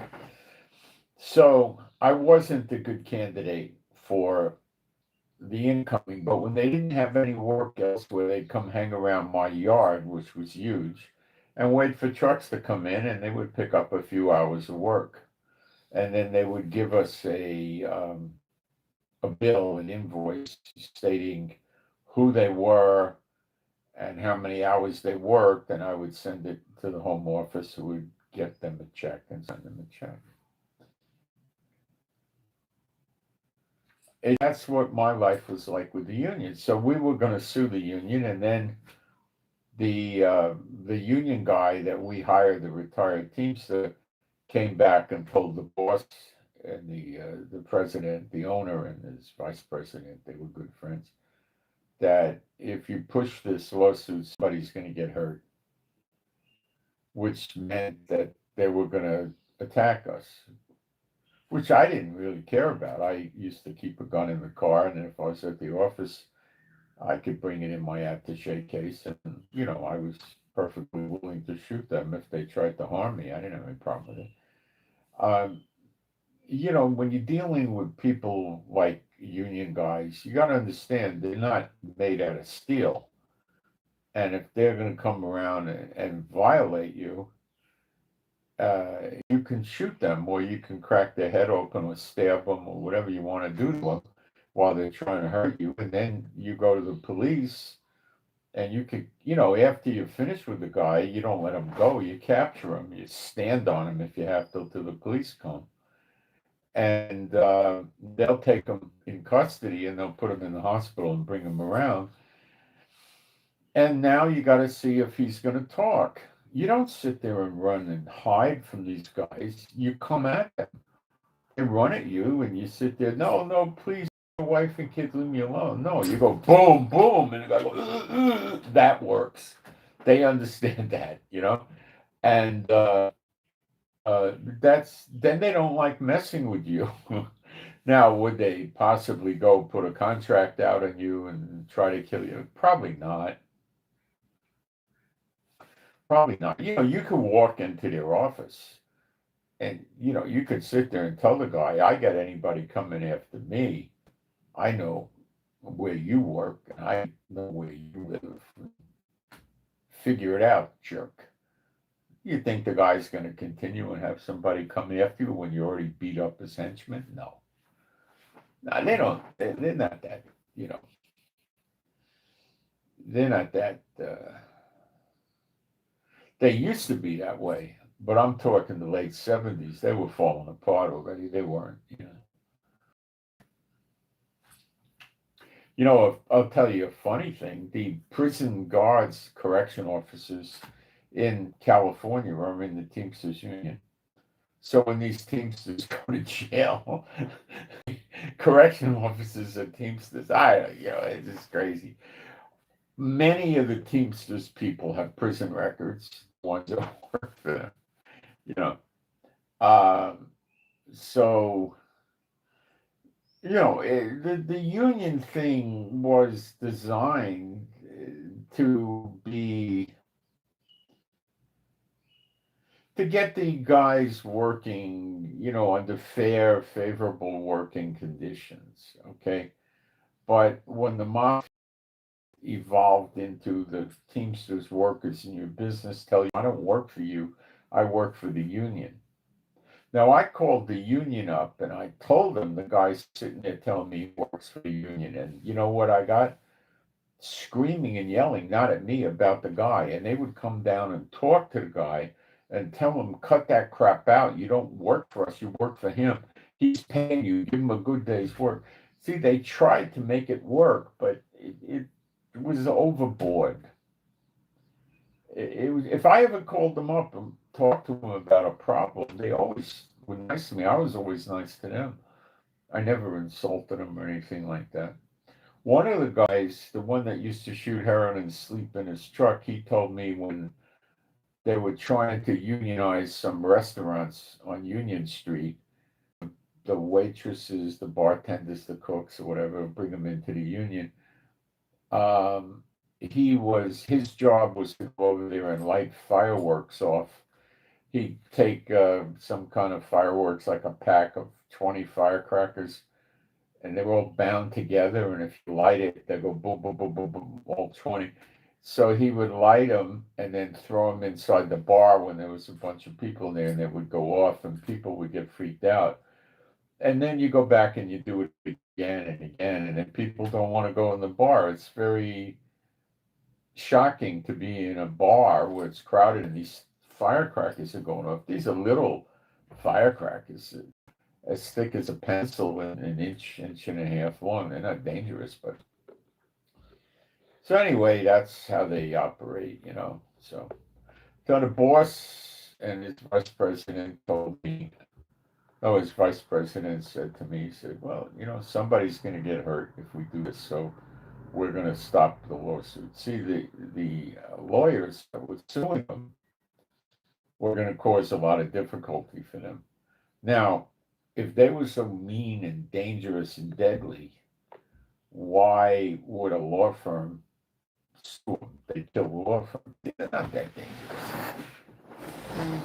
They're not that dangerous. But the boss of the company didn't want to mess around with it because they could start a fire. They could, the trucks would get parked at night at outside the warehouse, and they could come and slash the tires pretty freely. We didn't have closed circuit cameras. Slash the tires repeatedly, and then our deliveries would fall apart. They could do things like that. Break the windows of the trucks. Then you got to get the truck repaired. Stuff like that. That's what they did. But these jackasses didn't like me for some reason, and I had my new 911S Porsche, and they put a 6/8-inch scratch on it for me. See, it's basic. Yeah. So sorry, I'm just gonna get my Bible. Oh, it basically was a decent system that helped the worker, but it got pushed into insane proportions with the mafia, where they were getting such high rates of pay for these people. It was insane, and the benefits were insane. So I had an MBA and a 4-year degree, and I'm sitting there working there, and the truck drivers were making about the same money as me, and they didn't even have a high school diploma. So if I knew that when I was in high school, I would have went to truck driving school and spared myself the trouble of sitting in college for 4 years and then getting an MBA, a master's. I did it for a year straight. I did 3 semesters, and I got it. I could have saved myself 5 years and could have been a happy-go-lucky guy driving a truck in the Teamsters versus sitting there and having a hard time in college and studying and all. I didn't have a good time in college. I didn't enjoy it. I would have rather just been on a truck. Now, I don't know what kind of medical plan really used it, but I had medical insurance. I don't know if it was any good or not. But they had pretty good medical. They had pretty good dental. They had good vacation. They had sick days. They had overtime. It was a good deal for them, So would I have done that? Probably. Nobody was telling me stuff like that. I could have drove truck. It's not that hard. I drove a bus. I had it professionally, but I had a bus license. So truck is just a little bit more difficult because when you back up, they're not attached directly. They pivot to the side, but it's not that big a deal. But anyway. All right. The other thing I wanted to tell you guys was that people that grew up in the late 1930s in America into the 40s did not have it so good. The people in America were scared about being invaded. Okay? And I want to explain this to you because when I was out of business school, most of the older guys I was working with were in World War II, and I got all the stories. I'll be right back.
So in San Francisco, there's an area called the Marina.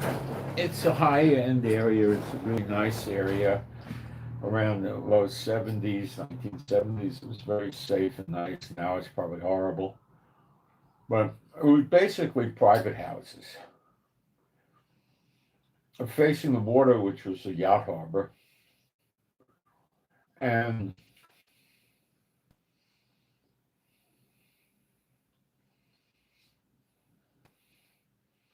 there was a big lawn about 6 wide.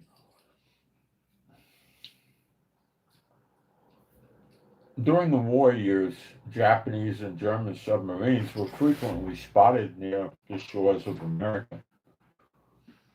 So the people that lived in these houses were scared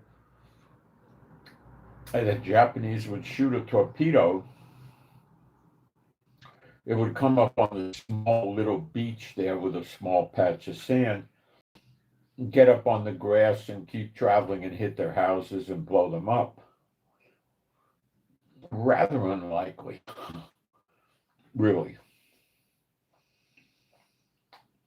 But the Japanese could have done it while submerged as an act. But I don't know if it ever would have been effective. I seriously doubt it, but maybe. So they built a small wall, a 3-foot wall,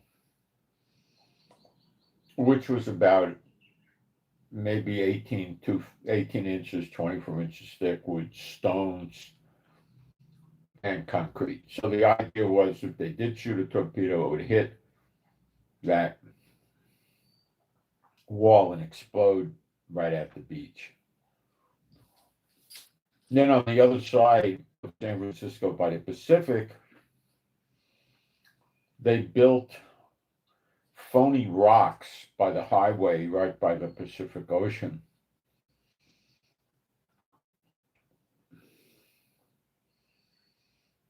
And the rocks were made out of paper mache, and inside them, they put artillery pieces,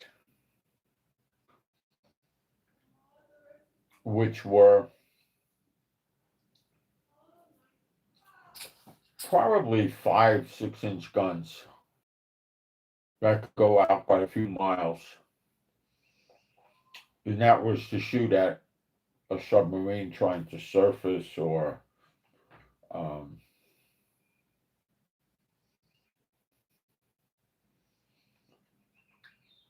a submarine shooting torpedoes or something. And they had a wall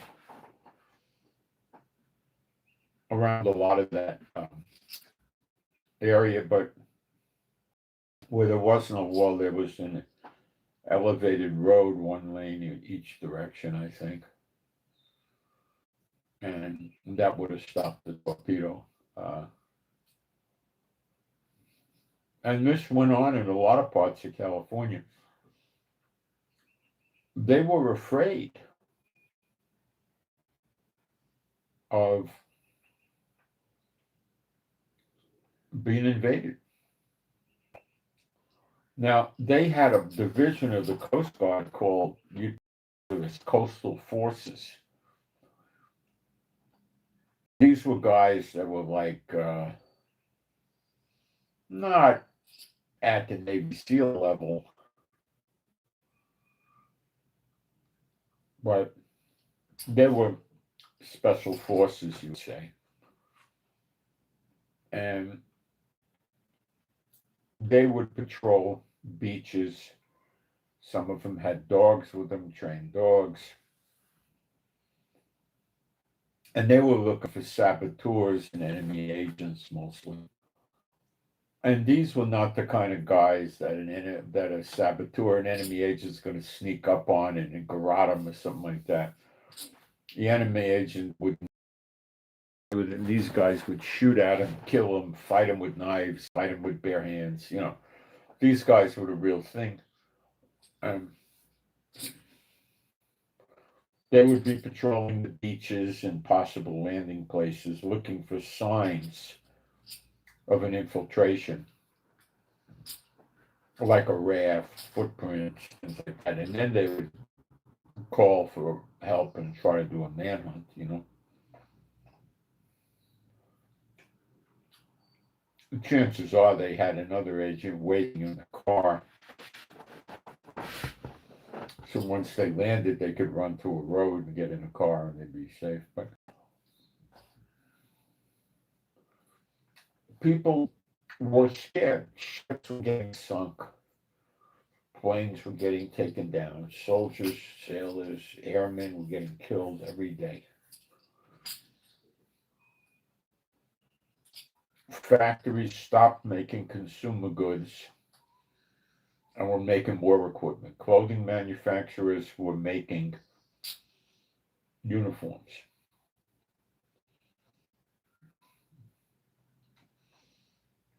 You had trouble getting shoes. You had to repair your shoes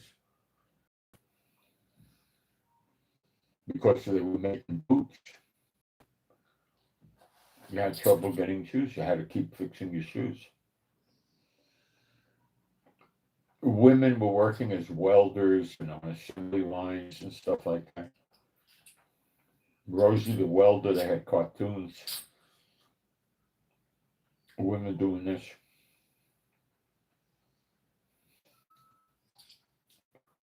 Medical wasn't what it used to be because the doctors were in the military. They got drafted, nurses, doctors, and they were in the military. They weren't around.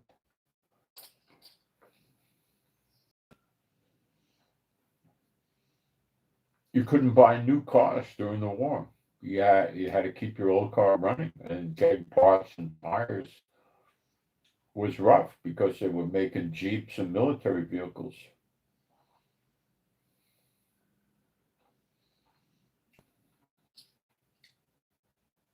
Tanks.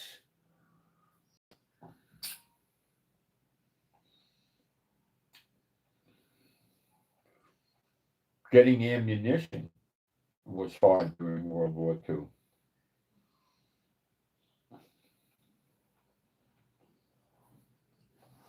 People had hunting ammunition from before the war. That's what they had.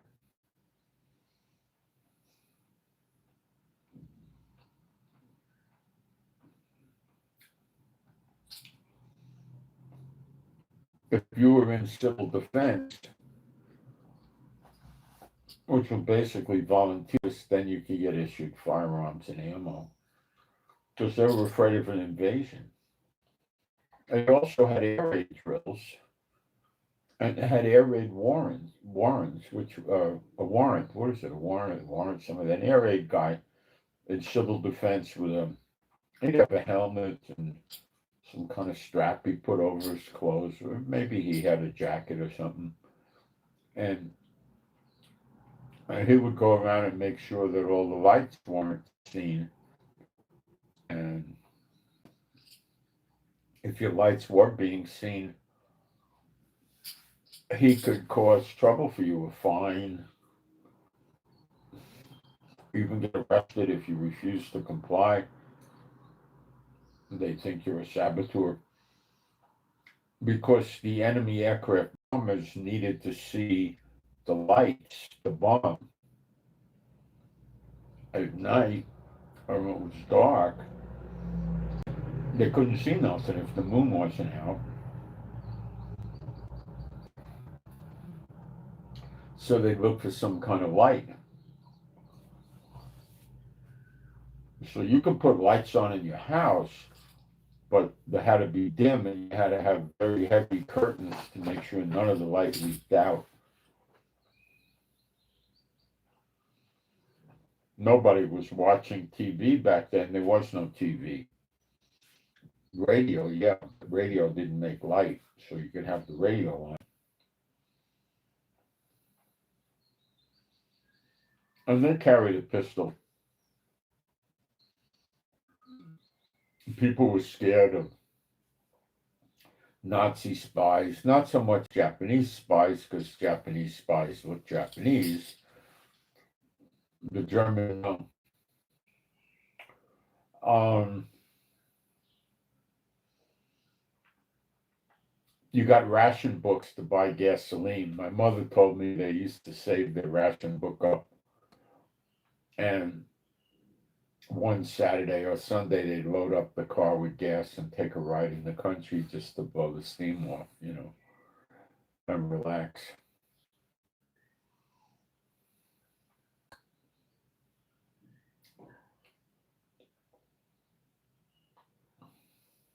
They lived in the Bronx, which was a high risk for war because if Hitler was going to bombing DC, the Bronx, Boston would be the big hits. So they were very scared about it.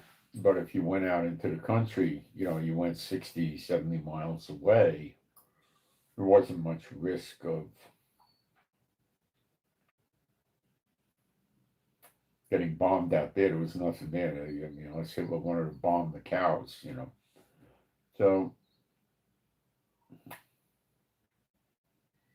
very few kids were born during the war. And then after the war, they started with the babies. It was called baby boomers. It went on for about 5 years.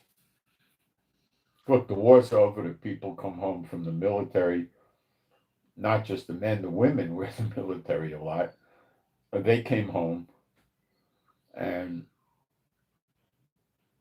then they settled in. They were getting unemployment insurance because it took time to get them working again. Then the factories were converting from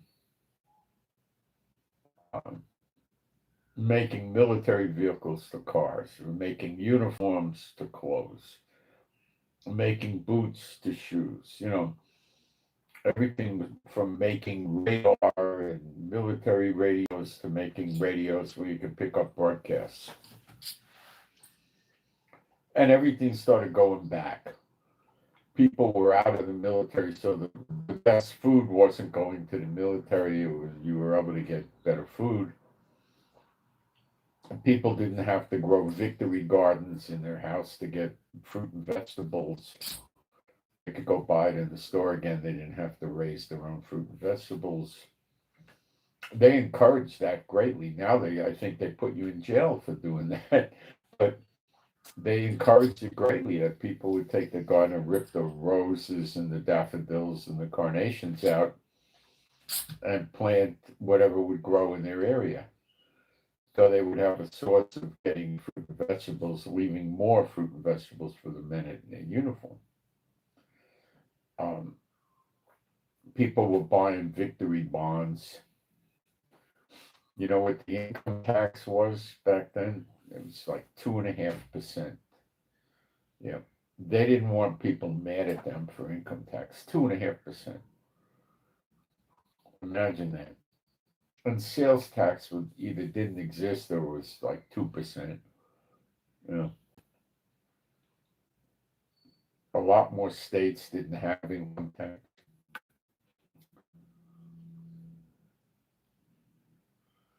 People were making $50 a week. Blue collar was maybe that. I think the guys in the soldiers were getting $50, $60 a month.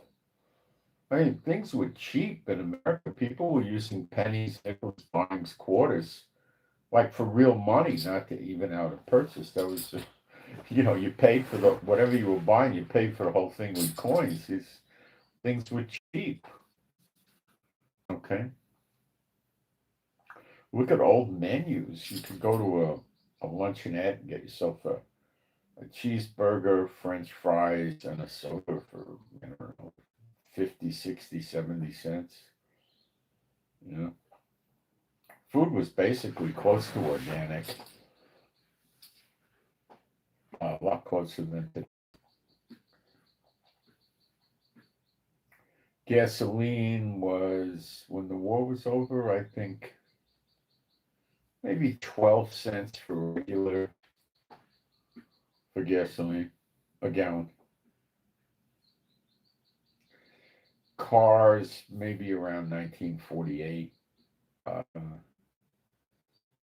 think there were probably $1,000. Most cars were $1,000 to maybe $1,600 for, basic sedan that would hold six people with, no leather seats, no air conditioning, no electric windows, no electric mirrors, no electric door locks, no speed control, AM radio, you know, automatic power steering, probably power brakes, maybe. That was it. That's what people were buying. And they were happy with it, they were good cars. Those cars would go 10 years. The tires weren't any good. They were balloon tires, basically. They had inner tubes. Um, you had to watch yourself in the rain. They weren't so great. Uh, Nothing like modern tires.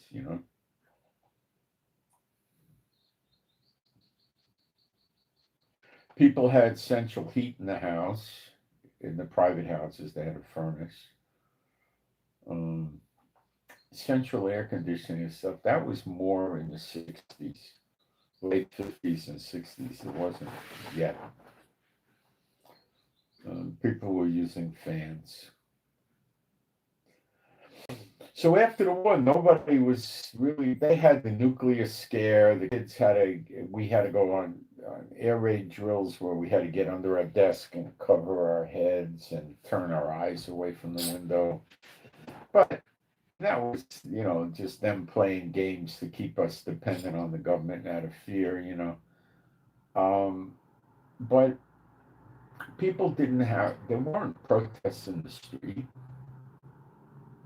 There weren't demonstrations. People would crack jokes about Jews, Italians, Irish, blacks.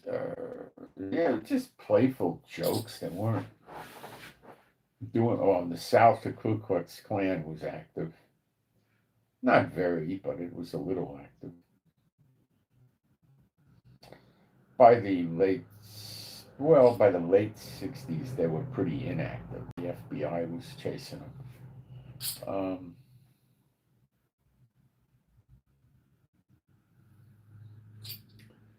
the They didn't have alternate side of street parking. If you wanted to drive a motorcycle, there was no motorcycle license. You had a driver's license. You drove a motorcycle. That was it. Um, they had truck driver licenses and bus licenses. The licenses have your picture on them. I had your name, your address, I think. They had your age and your hair, your eyes, and your weight. That's what they had. No picture. Um, if you wanted to go to like Yankee Stadium and watch a ball game in the bleachers, I think it was 75 cents, something like that. Probably in the 50s, it was 25 cents, 50 cents, something like that.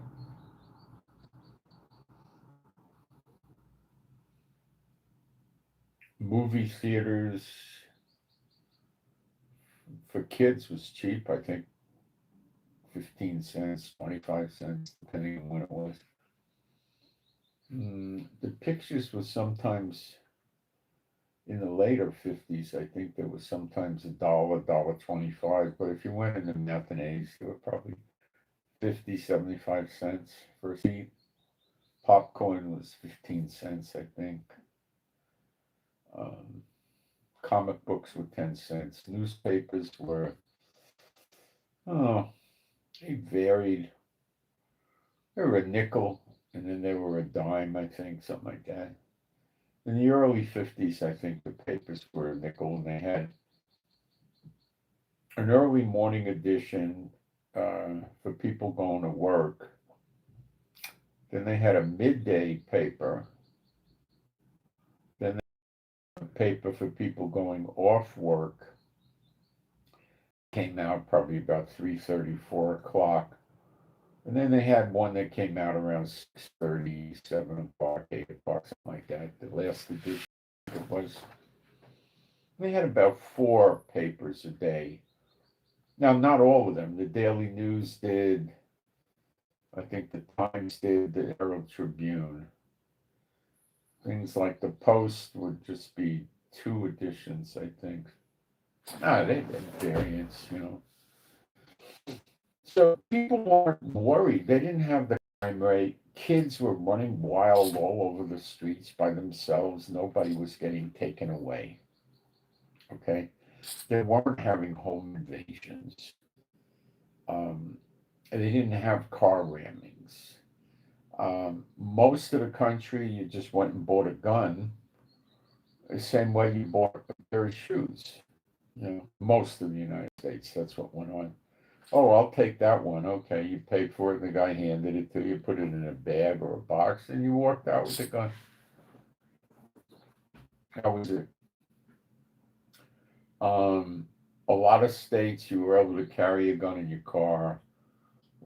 It used to be popular with the pickup trucks. They put a shotgun and a rifle in the rack, um, where they had a cab, just a short cab, not the back seat. They have a rack up there with the shotgun and the rifle, and they drive around like that. So if anything happened, you reach back with your rifle, you cocked it or whatever, whatever you did, and you were armed.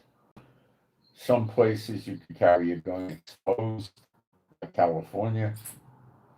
Back then, if you kept the gun on your seat loaded, you were okay. You just couldn't keep it in your glove compartment. You had to put it up on your seat.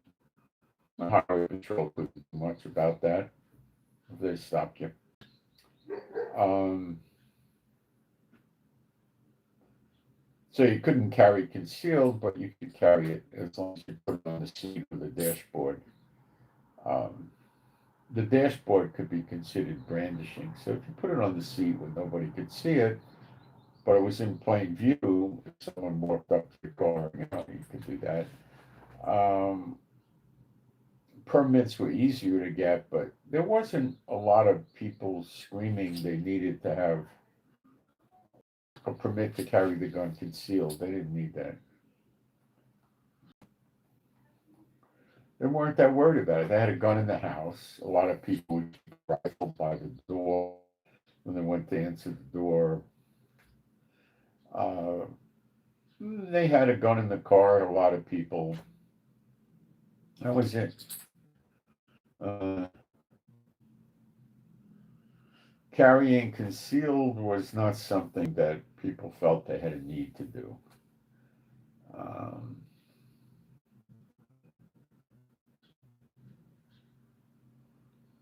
and it was a whole different life. There was no internet. People were relaxed. The war was over. America was the great country. People were relaxed and calm.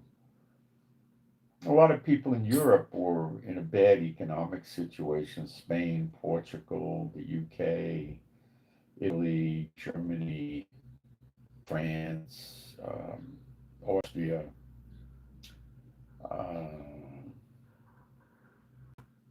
Belgium, Russia. They were in a really bad economic position. And Americans were running over there. You saved up $200 or $300, and you could go to Europe and run around Europe for the summer. Uh, it would cost you 50 cents to have a meal. If that, it costs you $2 to get a place to sleep or something. So they'd run around all summer on a few $100, and by the 70s, to do that, you needed about, 1,000 a month. Now you probably need 5,000 a month, but even in the 1970s, 71, 72, 1,000 a month, you could run all over Europe. But Europe was really poor like 1950, 1953. Europe was coming around by, you know, 53 they were coming around, 55, 56. Um, Japan was in really bad shape economically, but um, you couldn't really go to Japan, run around like touring Japan because it was occupied. Europe was occupied too, but only certain countries. Germany was occupied. Italy was briefly occupied. France, once they kicked the Nazis out after the war was over, it wasn't occupied. Neither was Spain or Portugal or the UK. You know, you could places like that. Um,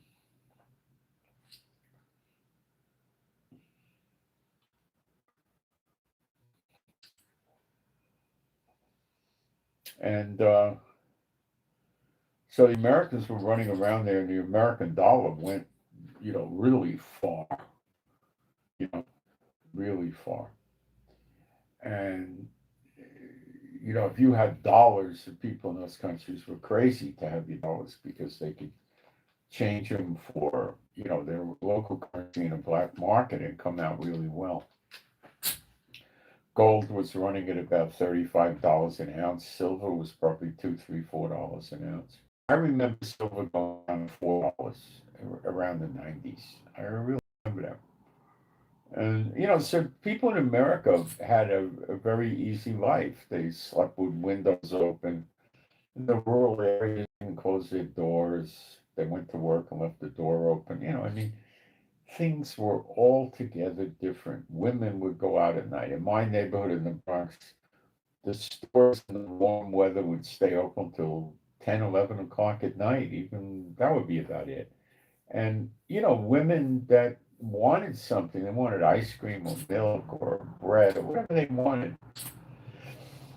They smoked. A lot of them wanted cigarettes. Some of them wanted beer or something, or wine or liquor. They'd get out and they'd walk over to the store at night in the warm months, which would be May, June, July, August, and September. They'd walk themselves, no problem, not on alert, and they'd go get their whatever they wanted and then go home by themselves. They didn't have any threat level, you know. Um, Almost nobody had killer dogs like pit bulls and stuff. You rarely saw that. You saw German shepherds, beagles, boxers, cocker spaniels, poodles, Pekingese, little dogs, um, and mutts. You didn't see these killer dogs around. Nobody really had them. I didn't know anybody. I never really saw them. People had cats, regular cats as pets. That went on. Birds, parakeets, whatever they had that. Parking, you just parked in the street in New York, and you could leave your car there for weeks if you didn't drive it. Um, Insurance was, what were you paying a month for car insurance? $4, $3 a month, $2 even. I don't know, nothing. Um,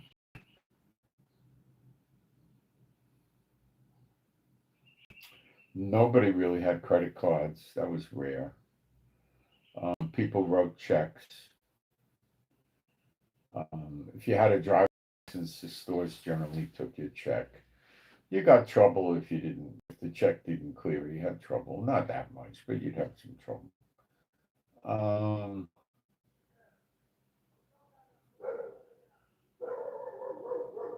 People ate out a lot. There was a lot of local, you didn't have McDonald's and Burger King, that didn't exist. They're independent restaurants. Pharmacies were not Walgreens or chains. They were, Mr., Brown, the pharmacist or something like that. The restaurants were independent. The pharmacies were independent. They had camera development shops that were independent. You had chain shoe stores. You had chain clothing stores. You had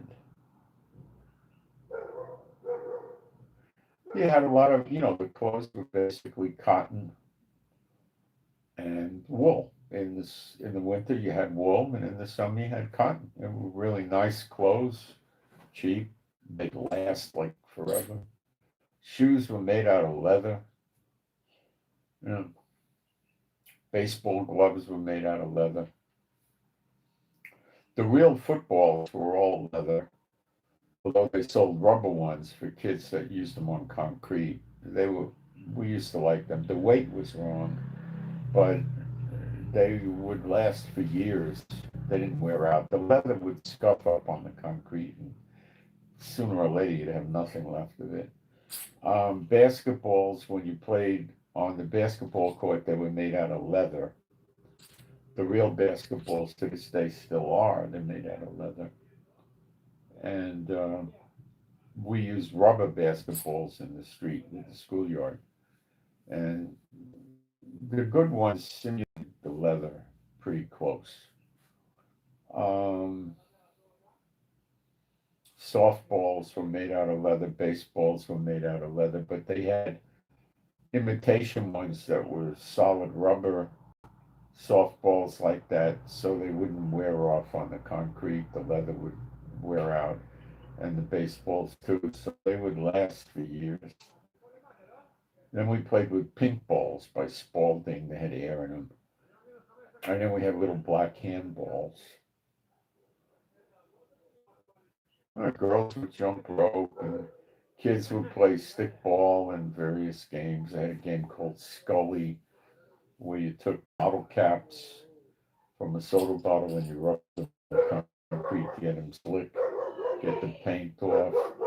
And then you would melt wax or crayons in there to give it weight. And you flick them, you made little boxes of concrete to play this game. And then you would flick them. And my mother used to hate it because we'd all be, you know, on the ground on the concrete, dragging our feet, ripping holes in our sneakers over time and our blue jeans. They hated the game. But, you know, that was life. So, but it's not like that today. Nobody was thinking. Well, they did in America. They were constantly scaring us that the Russians were going to attack us or the Chinese or something. That went on, but it wasn't. Nobody really was dealing with it. You know, there was no terrorism. It was just easy. You know, life was pretty easy. There weren't any drug problems. Till the late 60s, 67, 68, that's when the drug stuff got bad. You didn't have much of it.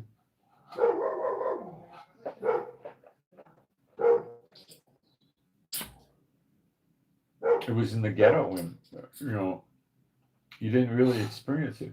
They had burglars in New York. Occasionally, burglaries would happen.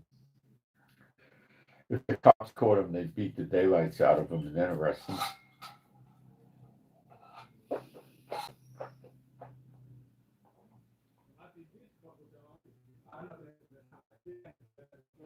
People occasionally rob a bank or store. It happened in New York.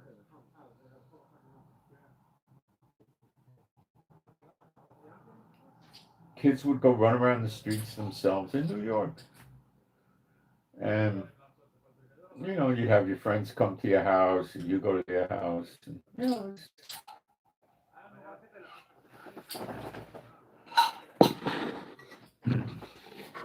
everybody was friendly and said, well, now things are so deteriorated and a lot of people don't know it. And if you go back to the early 1900s in America, let's say up to maybe even 1930, everything was the same. In the small cities, people stayed in the same city generation after generation after generation. You did what your father did, or, you know, it wasn't any big deal. But World War II changed that. And when they came out with electricity, which was really spreading in the late 1800s in the big cities, that changed a lot. Then they started out electric streetcars, electric trains. In some places they had, I think it was in France, they had an electric transport situation that was not an electric subway train. you went and you stood on a platform that was made out of wood, and that was the subway car. It was exposed, and they had something to hang on to a little bit. And it went pretty slow and gradual, otherwise it would knock the people off. And they had that. Then you start getting escalators in the stores where you didn't go up the steps, you went up an escalator. Uh, they had elevators where the buildings, pre-electricity didn't have elevators, they were walk-ups. So they rarely went more than 5 floors. So I imagine the people on this 4, 5, and 4 got a lot cheaper rent. Floors 1, 2, and 3, you didn't have to walk up that much with your groceries. Uh,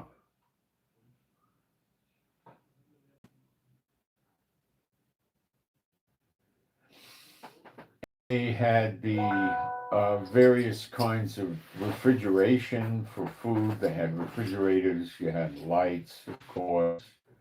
And then they started having heaters,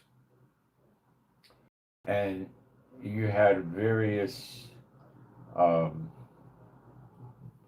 electrical devices like electric ovens, rotisseries came out, and vacuum cleaners, um, electric skillets. Everything was going electric. They had electric cars back around 1900. You can look on YouTube, you see them. They had water powered cars. They had cars that worked on water, hydrogen, boiling water, making steam. Crazy stuff. Not crazy stuff, good stuff. And, you know, at the same time as this was going on, people had horse-drawn.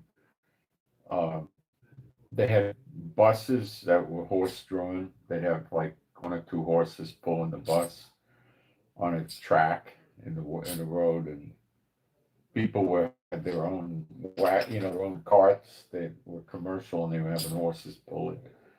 And then, people weren't riding horses so much anymore. Um, then the bicycles got invented in the 1800s, and people initially they were scary. They had a great big wheel in the front with pedals, so you could go further without much effort. I mean, the wheel was like 5 feet in the air, 5 feet across. And then you had a little wheel in the back for balance. So you'd have to tilt the thing to the side and then jump on it and straighten it out without falling. I mean, I don't know how they did it, but that got not so popular. People were doing it, but you had to be like a little bit of a gymnast to do it. And then they made the wheels smaller and they started getting more popular, and people would use those to get around because they were much less effort than walking and much faster. And you could carry a load on it with baskets without having much inconvenience. So people live the same way anymore. We didn't have these big department stores. You had no Walmarts. You had none of that stuff. So you had regular little stores where you bought goods. And the corporations didn't control you like they do today.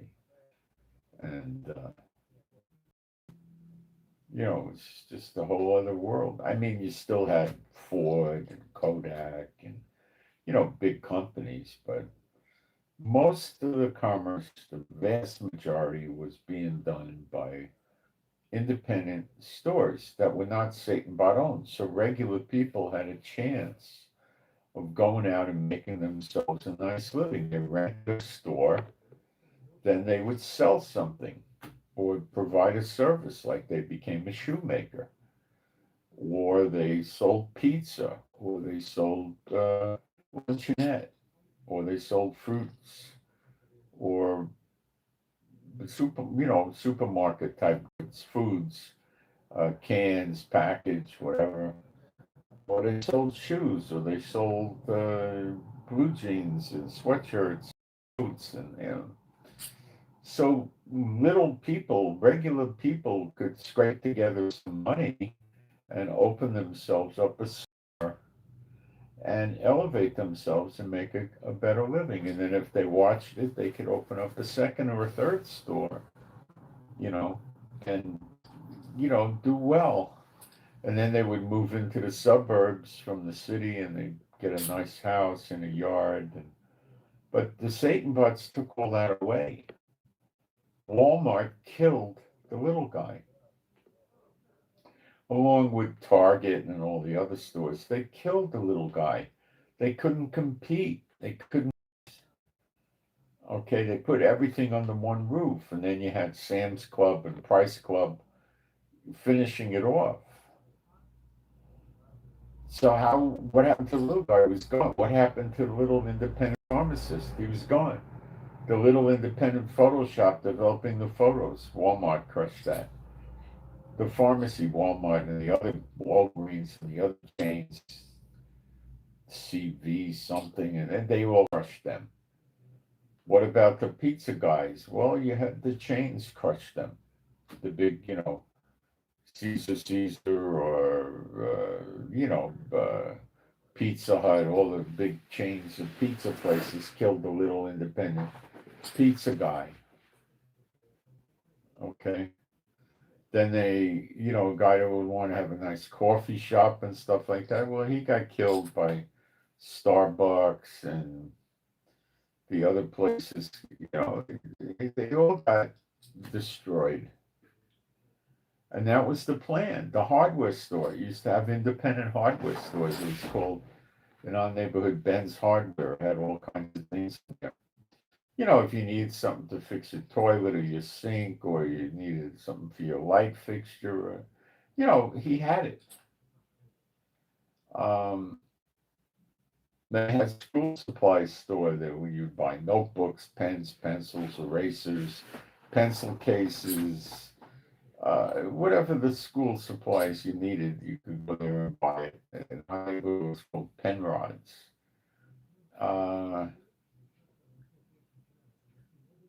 Then they had hobby stores that would sell model planes and model boats and model cars and things like that. And then you had toy stores that would just sell toys. Well, the one with the giraffe or the Toys R Us, they killed that. They killed everything. You had independent bakeries. I don't think we get that anymore in America. I think that's gone. It was all gone. Well, that was the Satan bots in hard on you, which is what they like to do. Because they say, "Look at me, I'm a son of God." They're sons of Satan. They're not sons of God. And they walk around. The scripture says they show themselves off as if they're children of God. They're not. They're going to learn that lesson very soon. It's like Sodom and Gomorrah, or the days of Noah.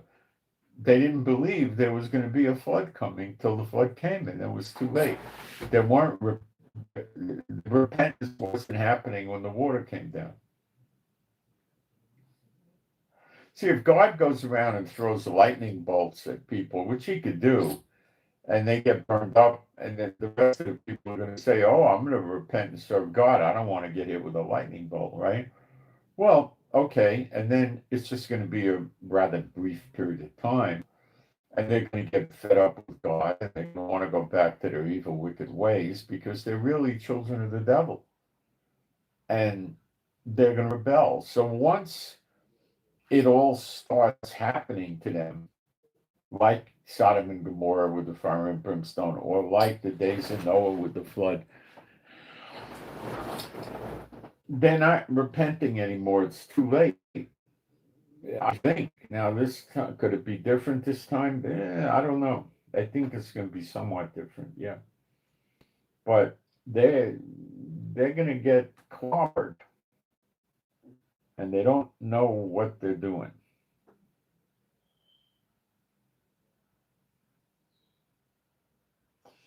America's the daughter of Babylon, guys. That's what it is. You're having mass shootings practically every day.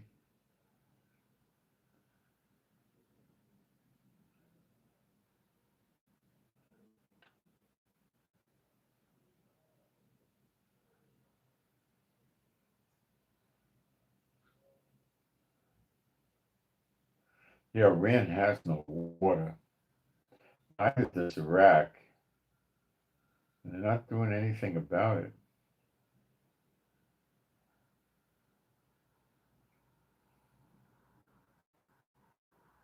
I don't know what they can do. How do you go out and start a war and steal water? I mean, what the idiots could do is put desalination plants and suck water out of the Persian Gulf and desalinate it and feed the people. But, these plants would take a year or two to build, and, they didn't do it. They're building missiles. So let them drink their missiles, is what I say. They wanted blood so much with their missiles, let them drink their missiles. They're just idiots. See, the Satan bot is essentially a deceived idiot. You have to understand that. It's hard for you to see it because they run the businesses, they run all the different governments, they run the phony religions, and they walk around showing themselves like the children of God, but they're idiots. The dumbest true believer is far smarter than the smartest Satan bot. Think about it. The believer looks into eternity, and the idiot Satan bots look at me now. I got a house worth $29 million. I've got a boat for $42 million. I've got an $11 million airplane. I wear a $500,000 watch. I drive a Rolls Royce and this and that. I saw a guy, you talk about this. This is weird. I saw a video yesterday about a new Rolls Royce that Rolls Royce built called the Super Sport. Now, a Super Sport is what Chevrolet calls their car. It's not Rolls Royce. Rolls Royce's latest hottest car is called a Spectre, and then they have it black badge. So it has a black hood and other colors, and it's an electric car. Got about 650 horsepower, and it's over $500,000. It's $550,000. Whoopie-doo. And this guy's showing a picture of that Spectre, and he's telling the people it's a Super Sport, and it has a engine. I think he was taking it off the Corvettes, like 1,000+ horsepower, with a few extra electric engines, getting it to 1,500 horsepower. And he even goes on and says the car goes 0 to 60 in 2.5 seconds. So I said to myself, really? I want to look at this car. I want to learn more about this. How could they build a car that fast? What about the handling and the braking? The thing is probably weighing 6 or 7,000 pounds. The latest Spectre electric is over 7,000 pounds. So I'm saying, how can it go that fast, and how can it? I didn't understand it. I can't. So I researched it, and I found out that it's a lie. The guy just wanted people to watch his video, and he completely fabricated a story that doesn't exist. It's not even a prototype. And YouTube lets this go on. Why? I think because they want people's credibility in the videos to fall apart. They're trying to get YouTube for recreation. They don't want it used as references. So you don't know, you can't. They let guys like this get around, and then maybe they're unaware of it. Maybe they think that it's real. They don't know. I don't know. Maybe it's innocent. They just don't know. But the effect is that people start not relying on the YouTube anymore because these people are going there and just create fib stories. Elon Musk, you look at all the stuff. Elon Musk house, $7,000. Dig into it. There's no Elon Musk houses being sold. Go find one.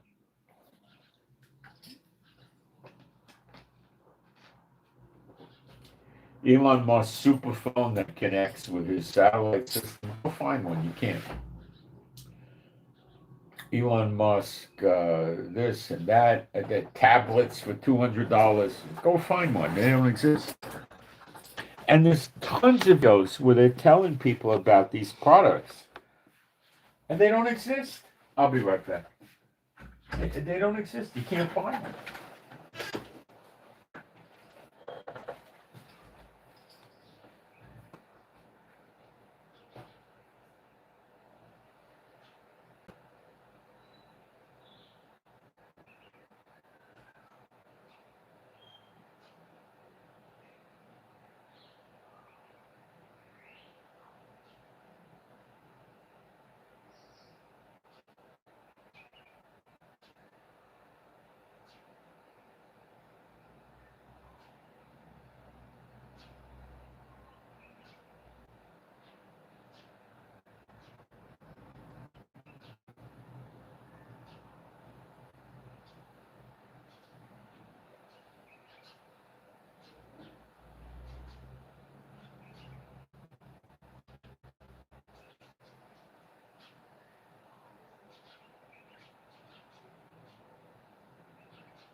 So, in my opinion, how they destroyed America was television. Television got America. Radio never got it. The radio had sin in it, but it wasn't, very bad. And it wasn't visual. It was just audio. Then they started with TV. First came the westerns. Every western, they were going out in the street and drawing the guns and killing each other, right? Murder, revenge. Revenge belongs to the Lord, not to people, but they're teaching it belongs to them. And fist fights, and going in the saloon and drinking, and saloon girls, which are prostitutes. In the history of the West, there was only one documented incident where two guys went out in the street and drew their guns and tried to shoot each other. It happened once. They never did that. Did they get into card games and just draw their gun and shoot the other guy at the table? Yeah, that happened. A lot of times they carried Bowie knives and they kept it behind their head and they pull it out and smack the guy in the head with a Bowie, kill him. The bars were generally nothing like what you saw. They were dirty, dumpy holes in the walls. They stank from chewing tobacco, from smoking tobacco, from dirt, sawdust on the floor. People would spit their tobacco out on the floor or in the spittoon, and they were lit, dingy, dumpy places. They didn't have saloon girls or anything like that. In the big cities, they had elaborate bars, more for the higher class, where they were, more civilized.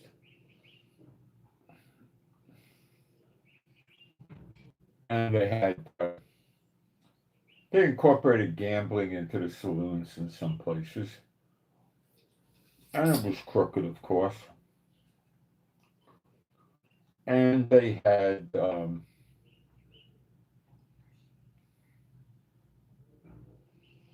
In big cities, they had bar saloons with a show and dinner and live music, and they had comedians, and they had all that. But it was in the bigger cities.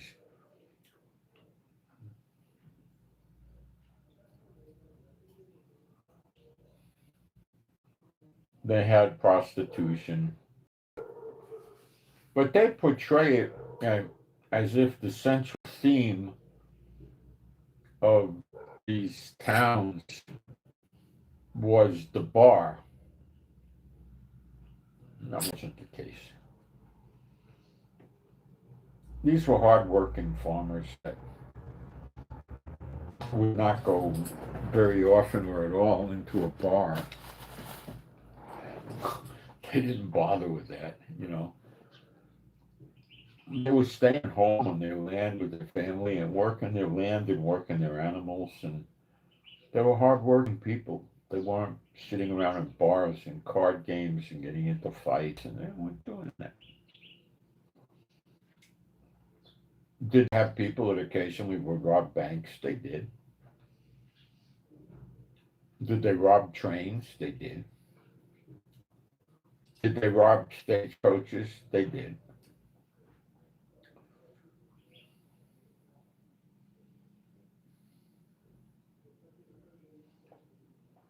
Did they steal cattle and horses? They did. But it wasn't that bad.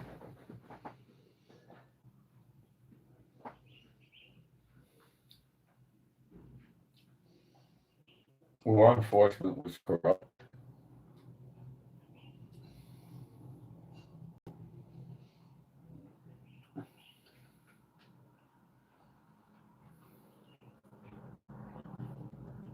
Jails were pretty bad places to go.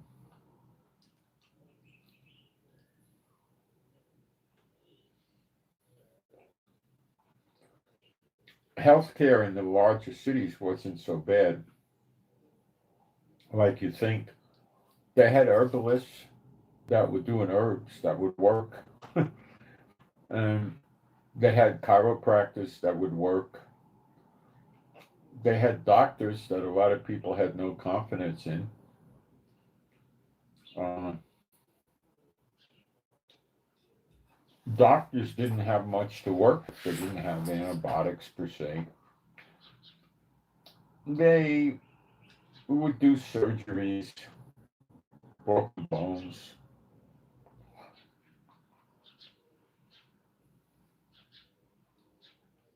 Dentists, the drills were very slow.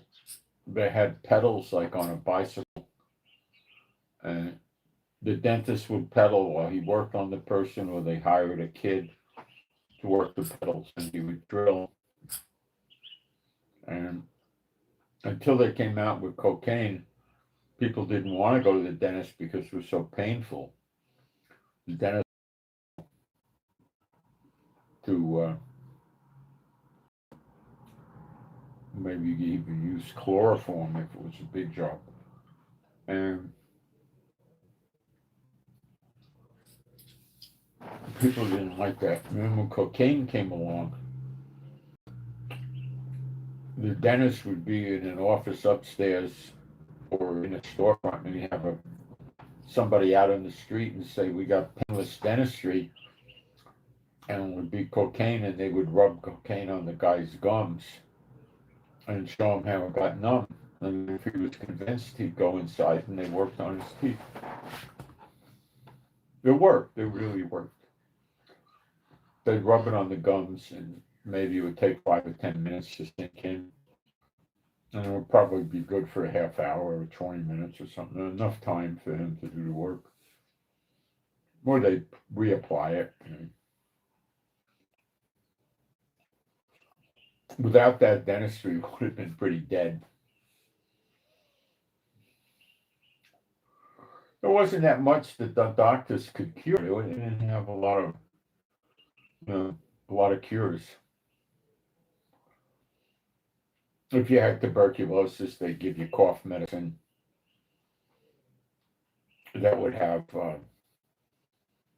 like an opioid and a chloroform and marijuana and different things in it that would knock you out. Maybe they mix it with cocaine to keep you awake or something, you know. There were hospitals, but there weren't that many. Um, Diagnosis was pretty hit or miss with them.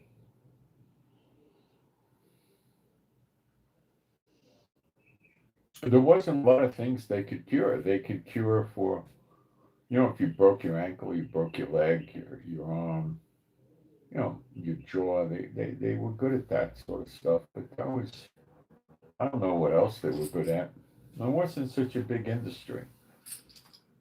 What they did to make themselves wealthy was they got a law passed where you couldn't buy narcotics, you had to go to a doctor. So it used to be you could buy heroin pills, cocaine powder, marijuana, whatever you wanted, opium, you just went to the store and bought it. Then they made a law you had to get a doctor's prescription to buy it, and it had to be dispensed by a licensed pharmacist. So there was millions of people addicted to narcotics in America. They had things wrong with them. They had pain, and they took for the pain for years and years and years. They were functional addicts, and they weren't using synthetic narcotics. They were using pure opioids, so they were probably getting less addicted and less side effects. And it was dirt cheap, so they didn't have to go out and rob to buy it. They'd probably get a big bottle of cocaine powder for $3 or $4 and probably last them 3 months, 6 months. Women used it for the period. Uh, People used it for a lot of things. It was a stimulant, and they mixed it with the pain medicines. They put it in wine so it would settle the people's stomach, and the people wouldn't.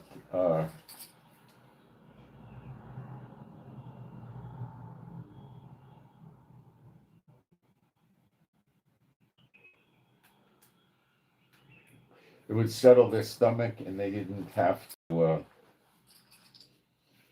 They wouldn't fall asleep from drinking wine, so they put wine in the cocaine. They put cocaine in the wine, and I imagine they put it in hard liquor too at times. I don't know about that, but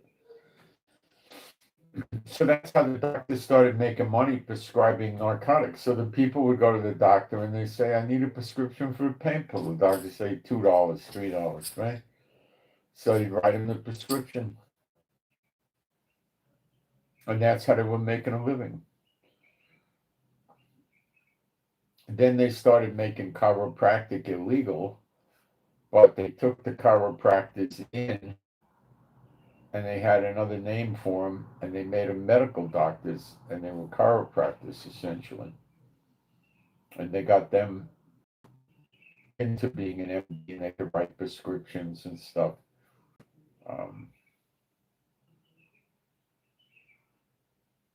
Osteopath, they call them.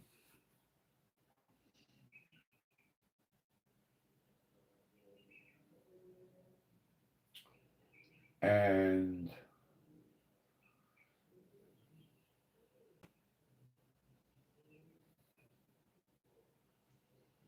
even I think even around the late 70s, they still had uh, ear, nose, and throat doctors, but at that time it was ear, nose, throat, and eye doctors.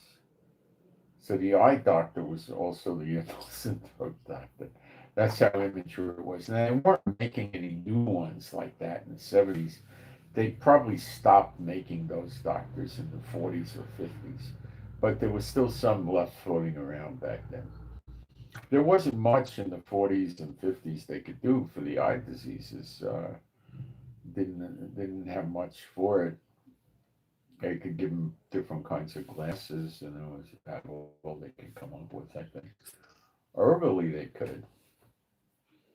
And it was a whole other world, you know. So the world right now stinks. There's division, the people are mean and nasty, the government's mean and nasty, everybody's mean and nasty. The government used to be friendly, like I remember in the 50s, government people were pretty friendly. The post office guys were friendly. The police would be friendly. Um, Federal agents, you never had contact with federal agents. The only people I ever knew that would have contact with a federal agent is if somebody came around doing a background investigation on somebody, or if somebody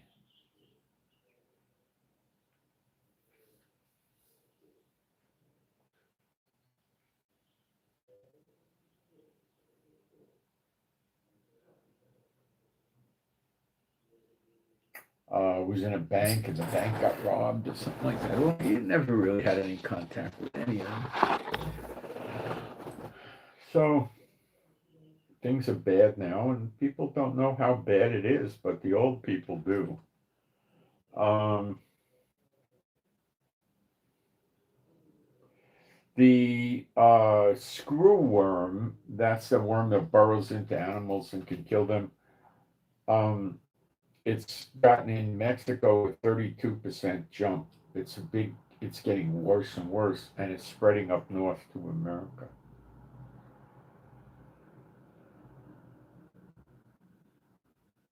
Now, France got pretty bold, I think a day and a half. French forces boarded and seized a Russian linked oil tanker suspected of being part of Moscow's shadow fleet to evade detection and sanctions.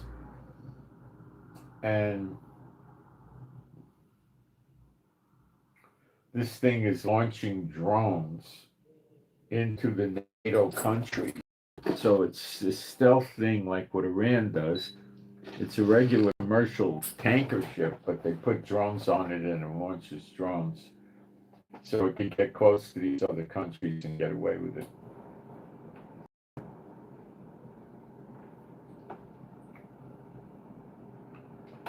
Okay, I got a prayer request. I don't want to forget. It's for JM, Jack Mike.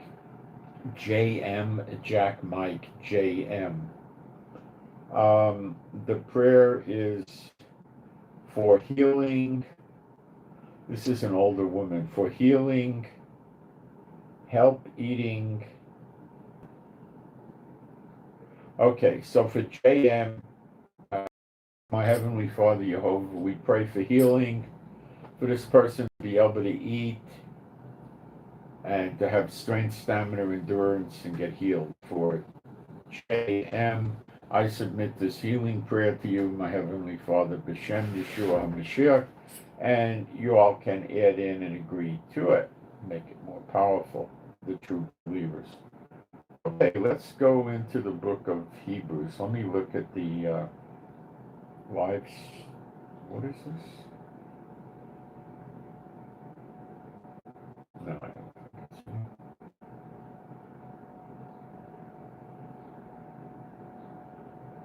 Okay, go into the live stream, make sure we don't have questions.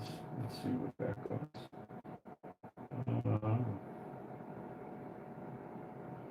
Trump sends troops to Memphis. Yeah, he's putting troops around America. Um,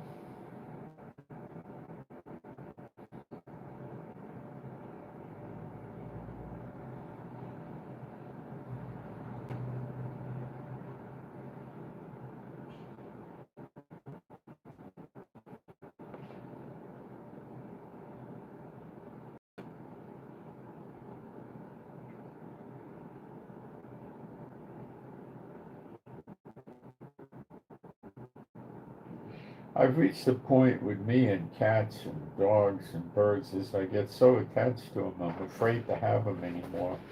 Although we still have two dogs. Because I dread the day they'll die, and it rips me up so much. But, what the Lord convinced me of is they can't live forever. They got to die. And it's been deemed they have short lifespans. I think the most the dog could really ever go is 18 years. I've heard of that. We had one that went 16 or 17 years, a golden retriever. So it does happen, but that's about it. They don't go 40, 50 years.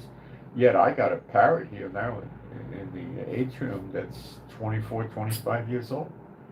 Looks the same as a 3-year-old parrot. When they're in a good place, like here, where they're not going to suffer from the heat and they're not going to suffer from the cold, because when it's uncomfortably hot, a fan that spritz water out at them, and that keeps them pretty cool. And if it's really hot, we put them inside in air conditioning. And in the winter, we have heat lamps. So they get themselves, their little wise guys get near the heat lamp, like this far away, and they just perch and they stay still, because that keeps the heat in with their feathers, and they just sleep that way. And then they get up in the morning and it starts to warm up. They get up when it's first light, but they got the heat lamp, and then it warms up rather quickly. And we don't get freezing temperatures. We don't get anywhere near 32, so it's not that cold. We don't normally put them inside because of the cold, but it has happened once or twice. If it's going to go down to 35 degrees or something like that, or even 40, we might put them inside. But the heat lamps work pretty good because they get close to them. They all have heat lamp access, multiple heat lamps, and they get there. Now the problem is if the power goes out, then there's a problem. But that hasn't happened, and we would know about it because our heaters would go off, and then we would have to work to bring the birds in. But it usually, in most cases, if the power's off, it's minutes. But we could bring them in. It would be hard in the dark, but And Tiki, I remember Tiki died a few months ago, and it just out of nowhere. The day before he died, he was running around screaming, squawking, yelling, dancing, and the next morning he was just laying there dead. Nobody killed him. He didn't have any wounds. He just died.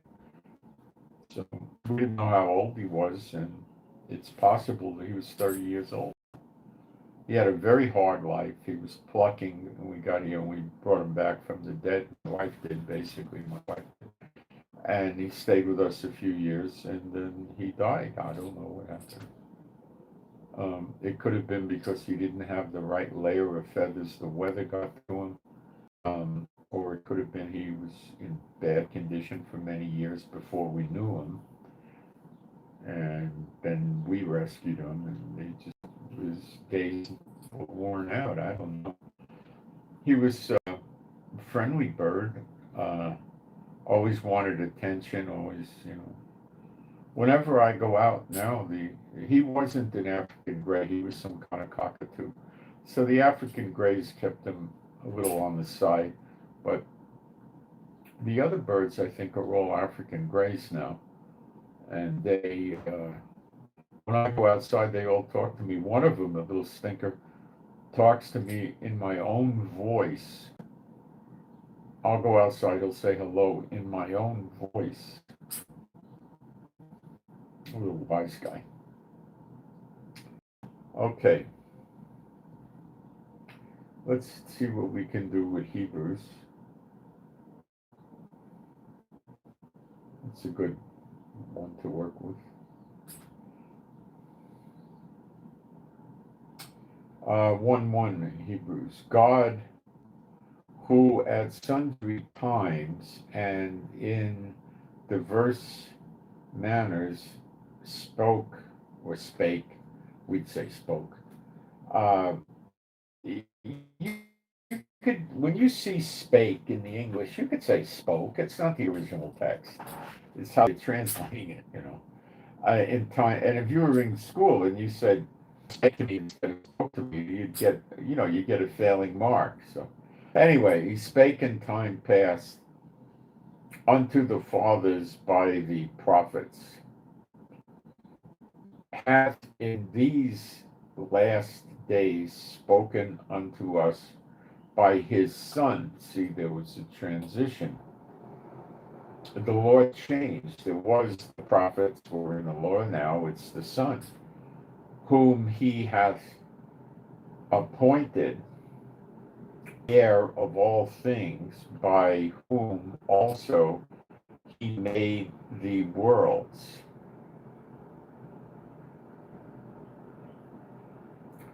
Who and the world is a problem because it doesn't say worlds, it says ion, age. He made the age. And what is this word? Oops, it went away.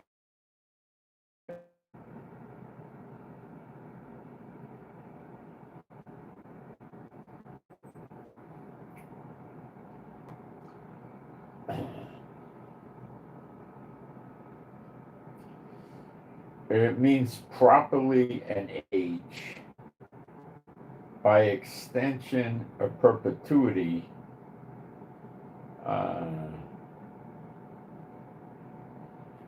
by implication the world, but that's just implication. That's not something you should take lightly or just buy into. I wouldn't. Its root, well, it's basically the same as Strong's number 104, which is a word that means, like, it's a time word. It's obsolete on in Hebrew.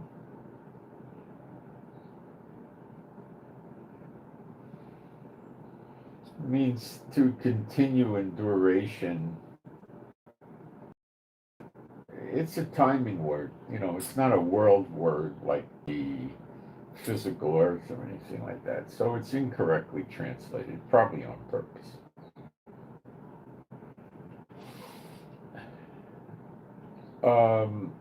Who being the brightness of his glory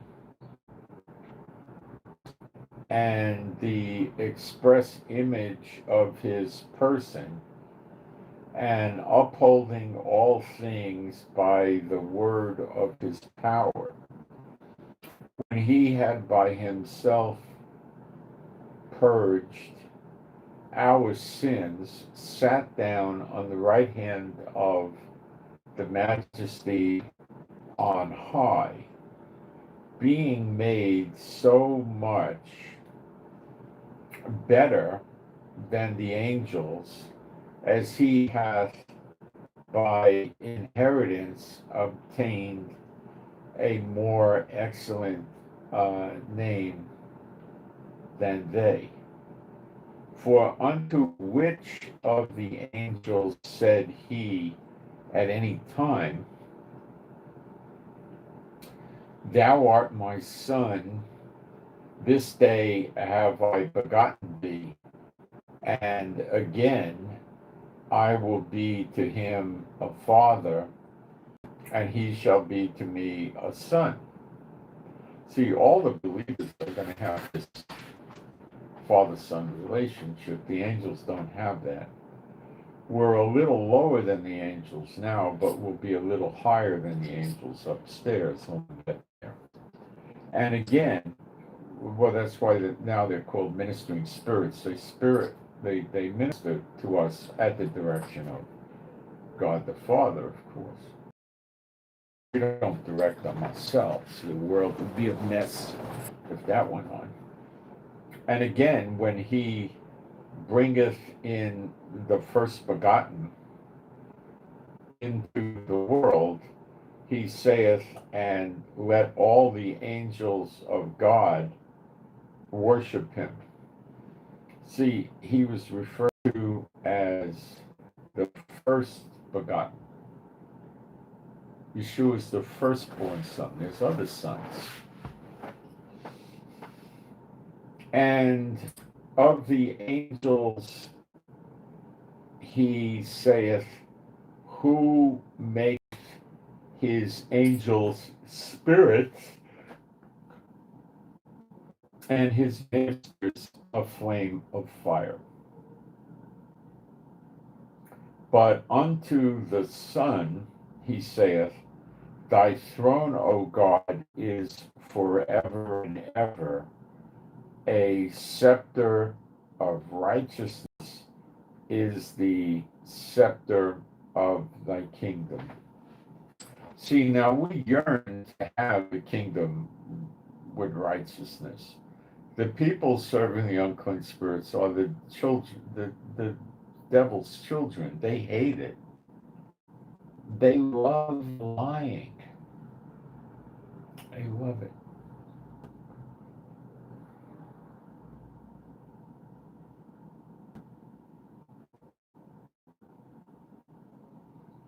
Verse 9, thou hast loved righteousness. You see, we take on the ways of Yeshua, and we love righteousness, and hated lawlessness. Therefore, like us, therefore, God, even thy God, hath anointed thee with the oil of gladness above thy fellows.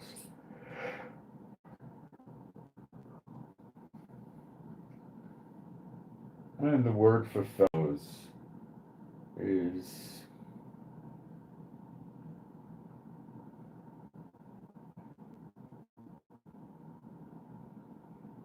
a sharer, a partaker.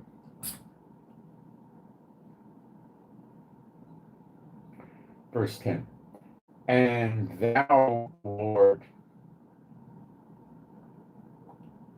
in the beginning hast laid the foundation of the earth, and the heavens are the works of thy hands. They shall perish, but thou remainest, and they all shall wax old, as doth a garment.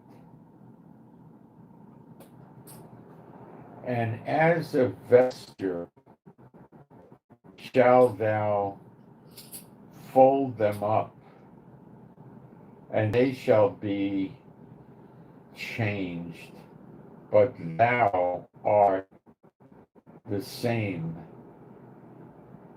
and thy years shall not fail.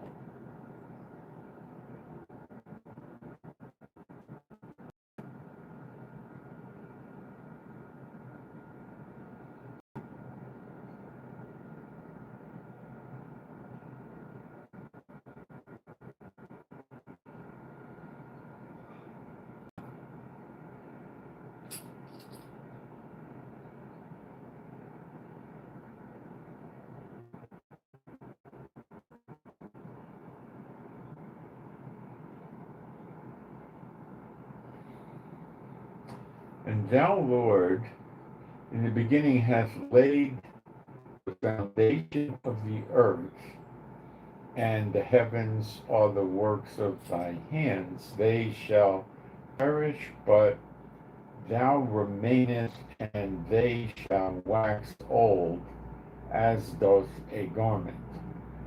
And as a vesture shalt thou fold them up, and they shall be changed. That's the new heaven and the new earth. But thou art the same, and yet, and thy years shall fail. So he never runs out of years. But to which of the angels said he at any time, sit thou at my right hand until I make thy enemies thy footstool? Only to Yeshua did he say that. Are they not all ministering spirits sent forth to minister for them who shall be heirs of salvation? the angels are what they are. They don't, the ones that are still in heaven, they don't get uh, salvation. They stay the way they are. The ones that rebelled and went astray,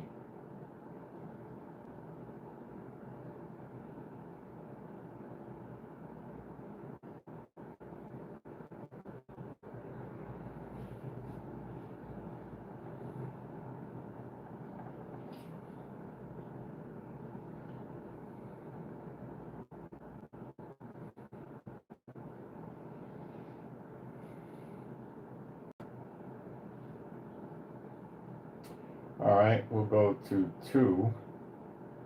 As soon as I figure out how to make this thing rotate to the next chapter. I think I got it. Okay, 2:1. Therefore, we ought to give the more earnest heed to the things which we have heard, lest at any time we should let them slip. For if the word spoken by angels was steadfast, and every transgression and disobedience received a just recompense of reward, how shall we escape if we neglect so great salvation, which at the first began to be spoken by the Lord and was confirmed unto us by them that heard him? Now, see, what you're throwing away to go serve Satan and then give people the evil eye and stupid things is an eternity in heaven, and they don't understand eternity. They don't have faith. But it's not 100 years, and it's not 1,000 years in the lake of fire, and it's not 100,000 or 1,000,000 or 1,000,000,000 or 1,000,000,000,000. It's infinite. They're staying in the lake of fire forever and ever and ever. It never stops. Ever, ever, ever, ever, ever.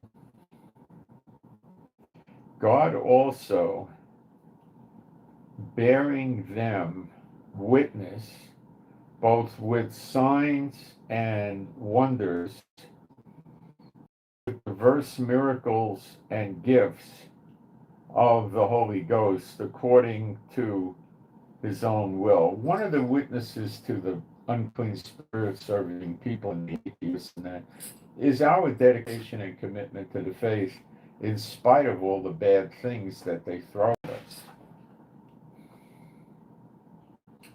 And they're acutely aware of that, are the Satan bots. But they're blinded. You see, the demons teach them how to deceive the people. And it doesn't occur to these dumbbells that the demons are doing it to them also. For unto the angels, see, the demons teach them, oh, you got to be friends with somebody, make them think you're your friend, then you can really hurt them. And they don't understand that's what the demons are doing to them. They're too dumb. And they're under witchcraft from the demons. For unto the angels hath he not put in subjection the world to come, where that's probably a new heaven, new earth. Now, what can we do? They do put witchcraft and spells on the people. Got to think about that. But in a certain place testified, saying, what is man that thou art mindful of him, that thou visitest him. Thou madest, we could say thou visit him, thou made him a little lower than the angels. Thou thou crowned him with glory and honor, and did set him over the works of thy hands. And that's why we're going to be the head of the nations. We're supposed to be not Satan's children. Satan's children moved in during the 2,000-year punishment in Hosea 6, 1 and 2. And they're about to get evicted from their rank and power, and they don't want to give in, so many are going to get dead. And that's a simple virgin.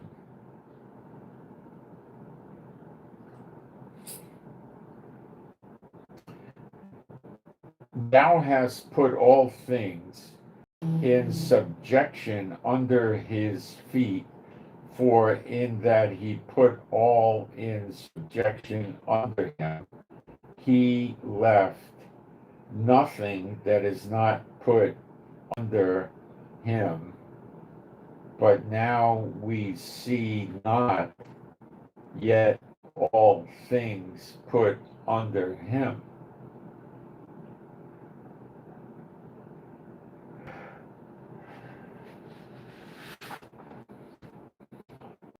But we see Yeshua, who was made a little lower than the angels for the suffering of death,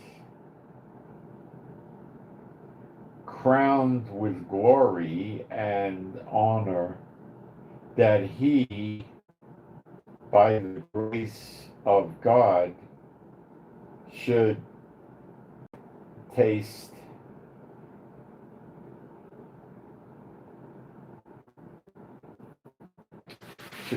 death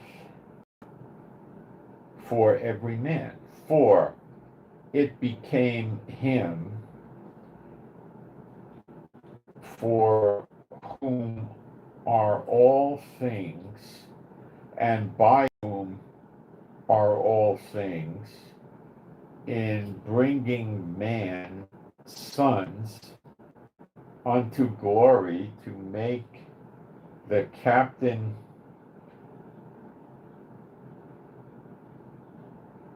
of that salvation perfect, that would be Yeshua, through suffering.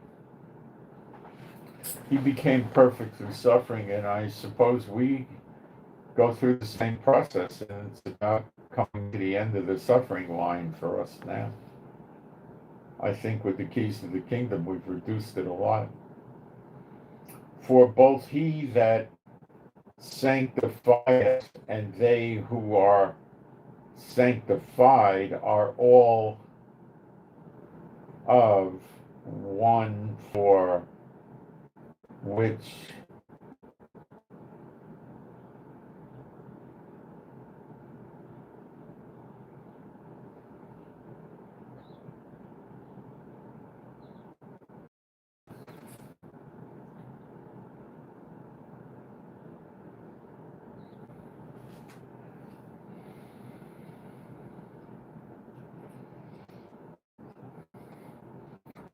cause he is not ashamed to call them brethren. See, Yeshua calls them brethren.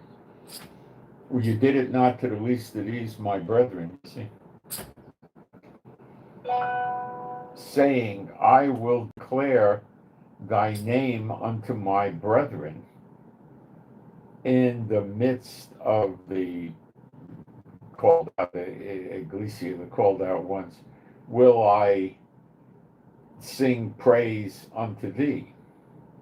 And again, I will put my trust in him. And again, behold, I and the children which God hath given me, that's Yeshua talking, for were given to him, for as much then as the children are partakers of flesh and blood,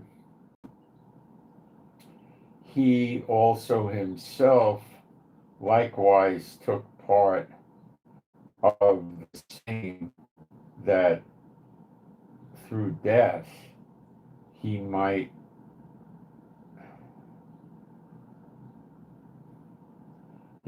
destroy him that had the power of death, that is the devil. You see, destroy the devil, and he came to destroy the works of the devil, and that's what we're doing.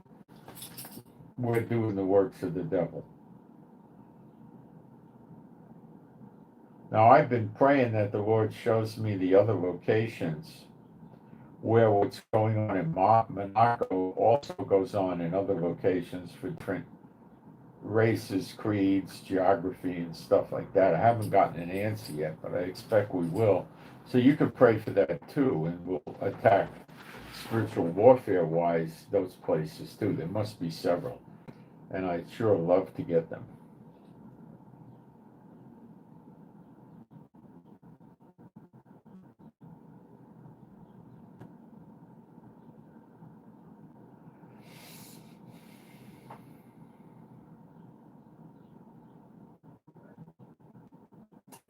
For as much then as the children are partakers of flesh and blood, he also himself likewise took part of the same, that through death he might destroy him of death, that is the devil, and deliver them who through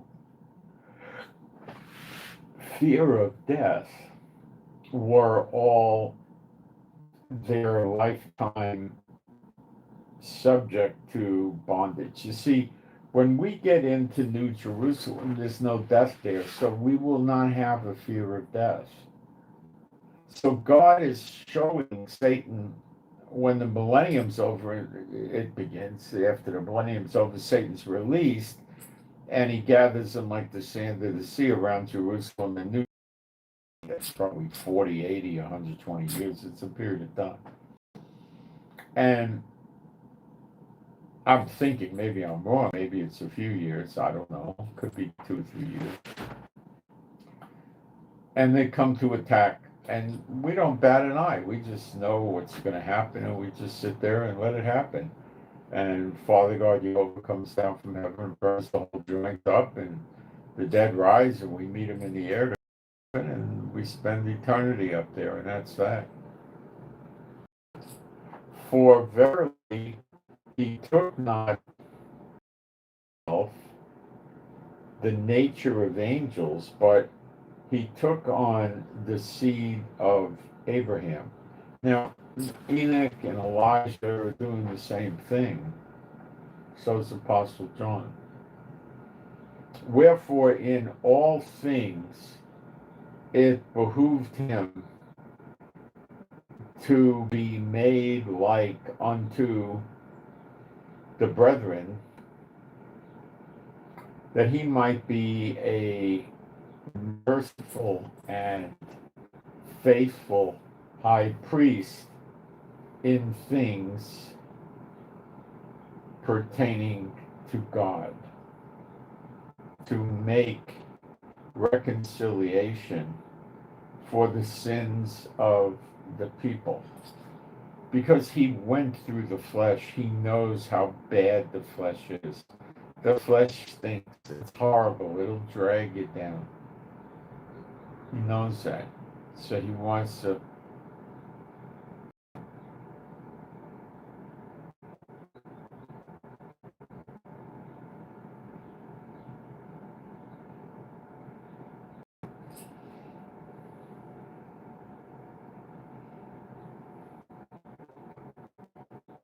For in that he himself hath suffered being tempted, he is able to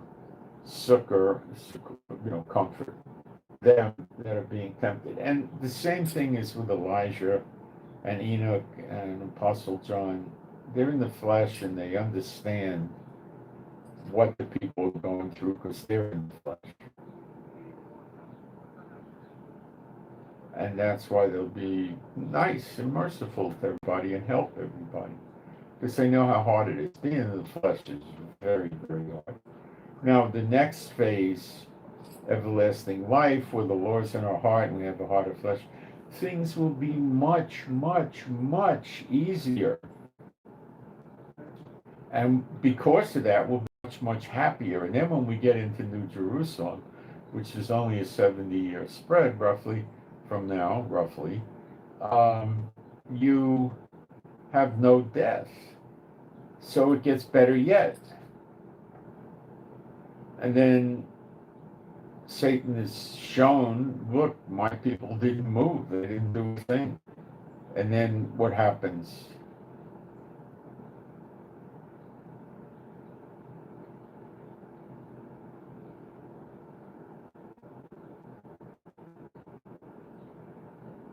Well, bad things for Satan happen. Okay. He doesn't do good. But we wind up in heaven where things are better yet, where there's no problems and you don't worry and you have no time frames like you're going to die, So all your friends, all your family up there are going to be with you for billions and trillions of years for an infinite amount of time. You're not there for 1,000,000 years or 2,000,000 or 5,000,000. You're there forever and ever. There's no reason for you to go away or go anywhere. And that's what they give up to be a Satan bot. You see how dumb it is? It's dumb. Chapter 3. Wherefore, holy brethren, partakers of the heavenly calling. See, that's what this is, the heavenly calling. Consider the apostle and high priest of profession, Christ Yeshua, or Yeshua HaMashiach, who was faithful to him that appointed him, as also Moshe or Moses was faithful all his house, in all his house. For this man was counted worthy of more glory than Moses, inasmuch as he who hath builded, builds, I guess, built, I don't know. Anyway, builded the house hath more honor than the house. Okay, I could see that, right? For every house is builded by some man, or we would say someone, but he that built all things is God. And Moses, or Moshe, verily was faithful in all his house as a servant for a testimony of those things which were to be spoken after. But Christ as a son over his own house, whose house are we, if we hold fast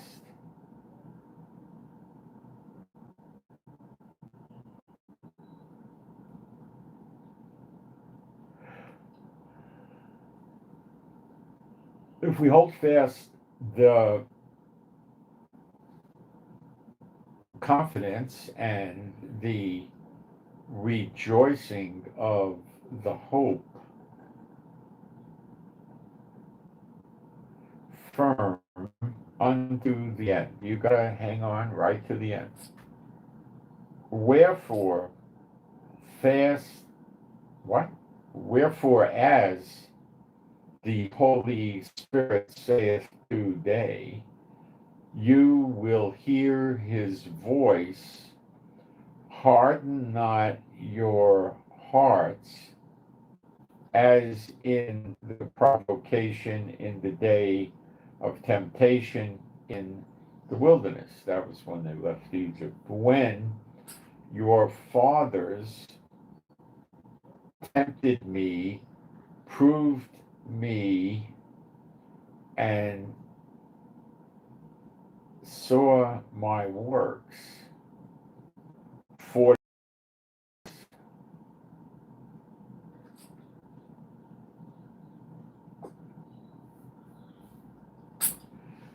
wherefore I was grieved with that generation. Could you imagine how the time must have dragged on in the wilderness for 40 years? Man. Wherefore I was grieved with generation and with that generation, and said, they do always err in their heart, and they have not known my ways. See, we know his ways. We think we do. I'm pretty sure we do in reality. So I swear in my wrath, they shall not enter into my rest. You see, this whole thing that everybody's going through is about entering into heaven, his rest. He really wants to make sure you're the real thing. Take heed, brethren,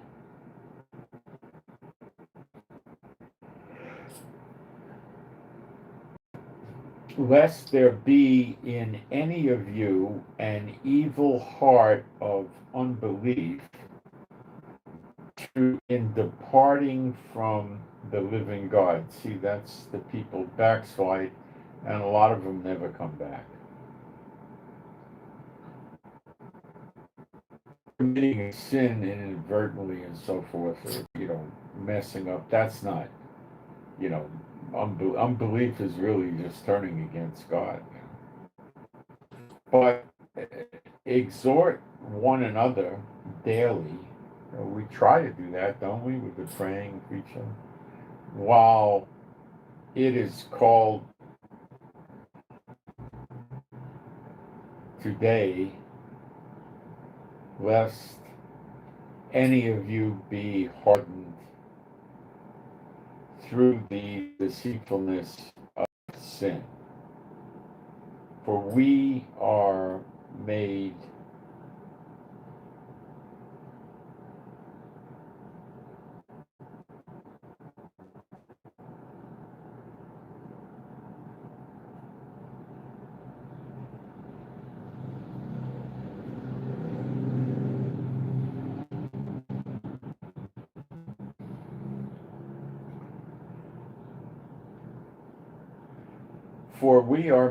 partakers of Christ if we hold the beginning of our confidence steadfast unto the end. But when we first got saved, we knew it was real. Remember, felt like a 40-pound weight came off your shoulders, everything was happy and great, and then you got to stay that way, or you lose it. While it said today, if you will hear his voice, harden not your hearts, as in the provocation. You hear his voice telling you to do something, you're glad he's speaking to you, and now you know what to do. Make sure it's God, of course. If he says, yeah, it's okay, go rob the First National Bank on the corner, I don't think it's God. Okay. For some, but Satan can be clever if you're going to let him in. You got to be careful. He comes as an angel of light. For some, when they had heard, you should know who the Lord is, though,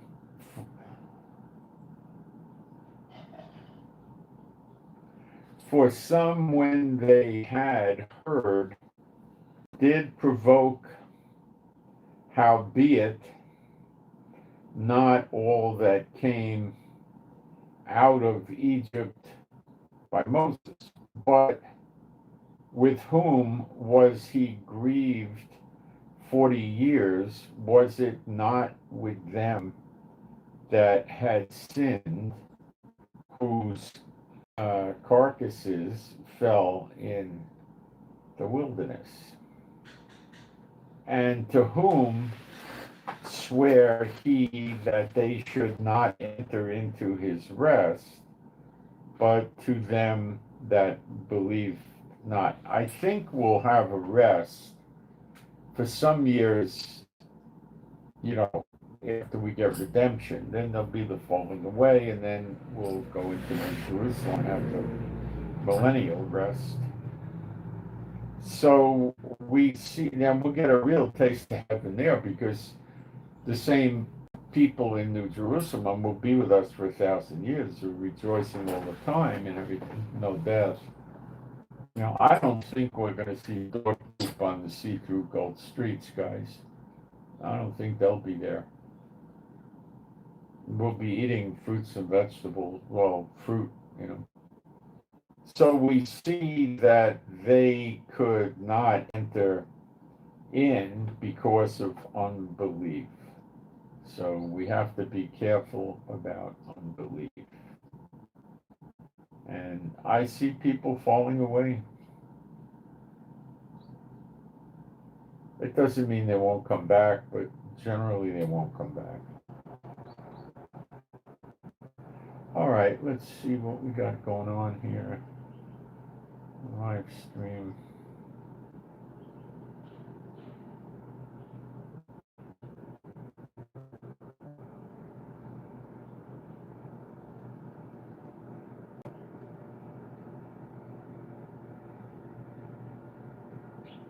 Okay.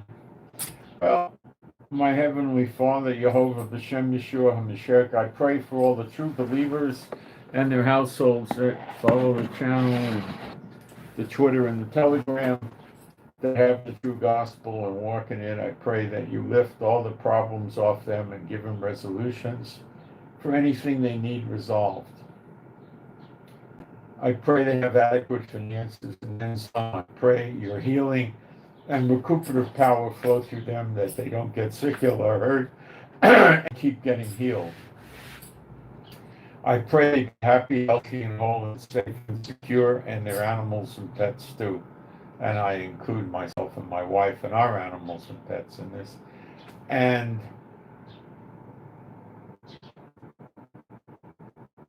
we all have strength, stamina, and endurance. And I pray you lift the problems off us. Those of us that need work and need jobs and a place to live, and cars and other things, I pray it be provided for us. I pray for all of us to have good health and peace and joy, shalom, patience, calm, rest. Gifts of the Spirit should operate through us. You should pour you, and we should be happy and joyful in spite of all that's going on in the world. And I pray all this to you, my Heavenly Father, B'Shem Yeshua HaMashiach, and you all can agree, if you're true believers, even if it's just a video, it'll still work. And I pray for better videos with more insights. Pray for the right people to see this. And I pray for the peace of Jerusalem. Pray for more insights for all of us into prophecy and tongues. And you give us better ideas about what's coming next. And I know we're not going to know the day or the hour with Yeshua, but these other things, I think we can know more accurately. And I submit all this to you, my Heavenly Father, B'Shem Yeshua HaMashiach, and you can agree with that too, if you like. And we know Iran and Edom are going to get it, and it looks like these are the days.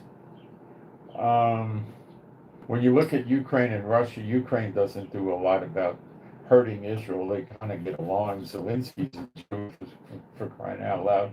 Putin's been doing bad things to Israel since 1948, his country. So I could see definitely him losing. So that's what I got now, guys. Pray for my wife for healing, strength, stamina, and endurance. For my wife, Rivka, please pray for that. Thank you. And I'll pray.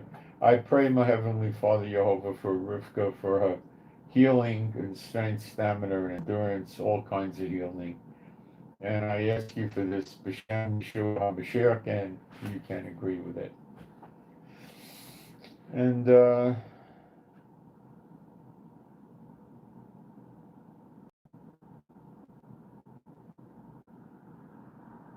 thinking.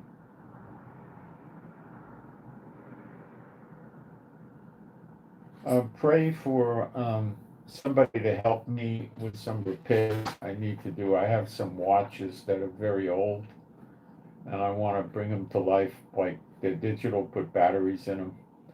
And I don't know, with my vision bad, I don't trust myself to open them up and be able to do everything right. So I'm trying to get somebody to help me. So pray for somebody to help me.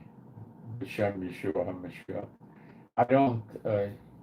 I don't want to go to um, the goofs that change batteries and $10 watches.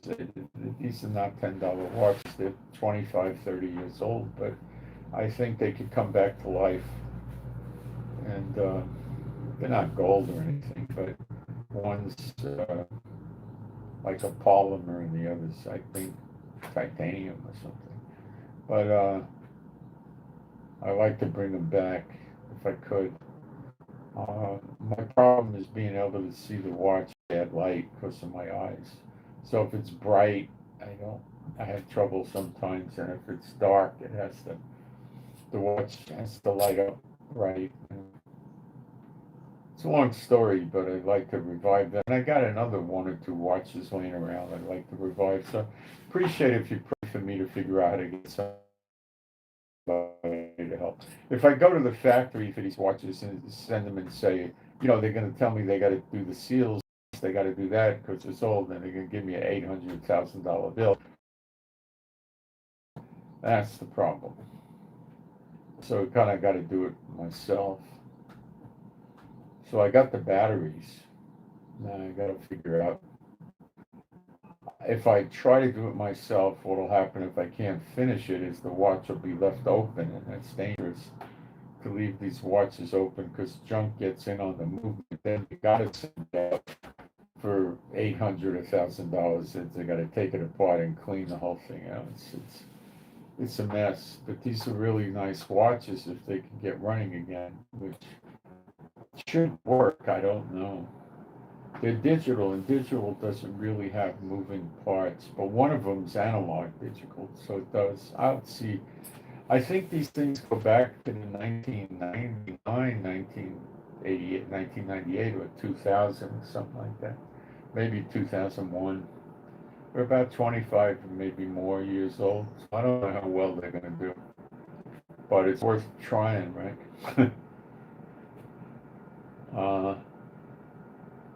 So we'll figure it out. I don't know. And then I want to try to see if someone could help me adjust some bracelets too on watches for sure. I don't know what happened with my vision. I might be able to get it to come apart and I can't get it back together. I don't know. I don't know. I have to see. So I'm trying to work that out. Thank you for those prayers. And I don't think I told you this. This is kind of funny. The rabbis got all sorts of bent out of shape in Israel about 2 weeks ago. Some non-Jewish people were working in places that made the milk or something. and there was a big blow up because non-kosher people could be eating pork chops, and then they got pork chop on their fingers and they touched the milk, and the milk is no good. This is the general problem they had. So they destroyed a massive amount of milk. I think they could have killed the cows. I can't remember. I don't think they killed the cows. The way we got affected was we couldn't buy heavy cream for the coffee for at least 2 weeks. Now we can get it. I don't know how much milk they destroyed. I don't have a lot of use of milk. Buy a quart of milk and it'll sit in the refrigerator until it goes bad, and then pour it down the sink. I don't do much with milk. My wife gets some sort of healthy milk that's right out of the animal. It doesn't go through the processing. And she's got some of that now. That's delicious. But you can put it in coffee, I suppose. I've done it. You know. We got spoiled. We like heavy cream in coffee, but I just put it. You know. Oh, the neighbor's at it again. That's nice. I don't know what this character's up to with his house there, but I'm definitely convinced that this person's building the house out for some nice believers that are going to come here. They never believe you when you talk like that, but we do. Hey, so I hope you got something out of this. We'll keep going through Hebrews. It gets more exciting, I guess, as we go through it. And boy, I went over time today. All right, I'm out. Thanks.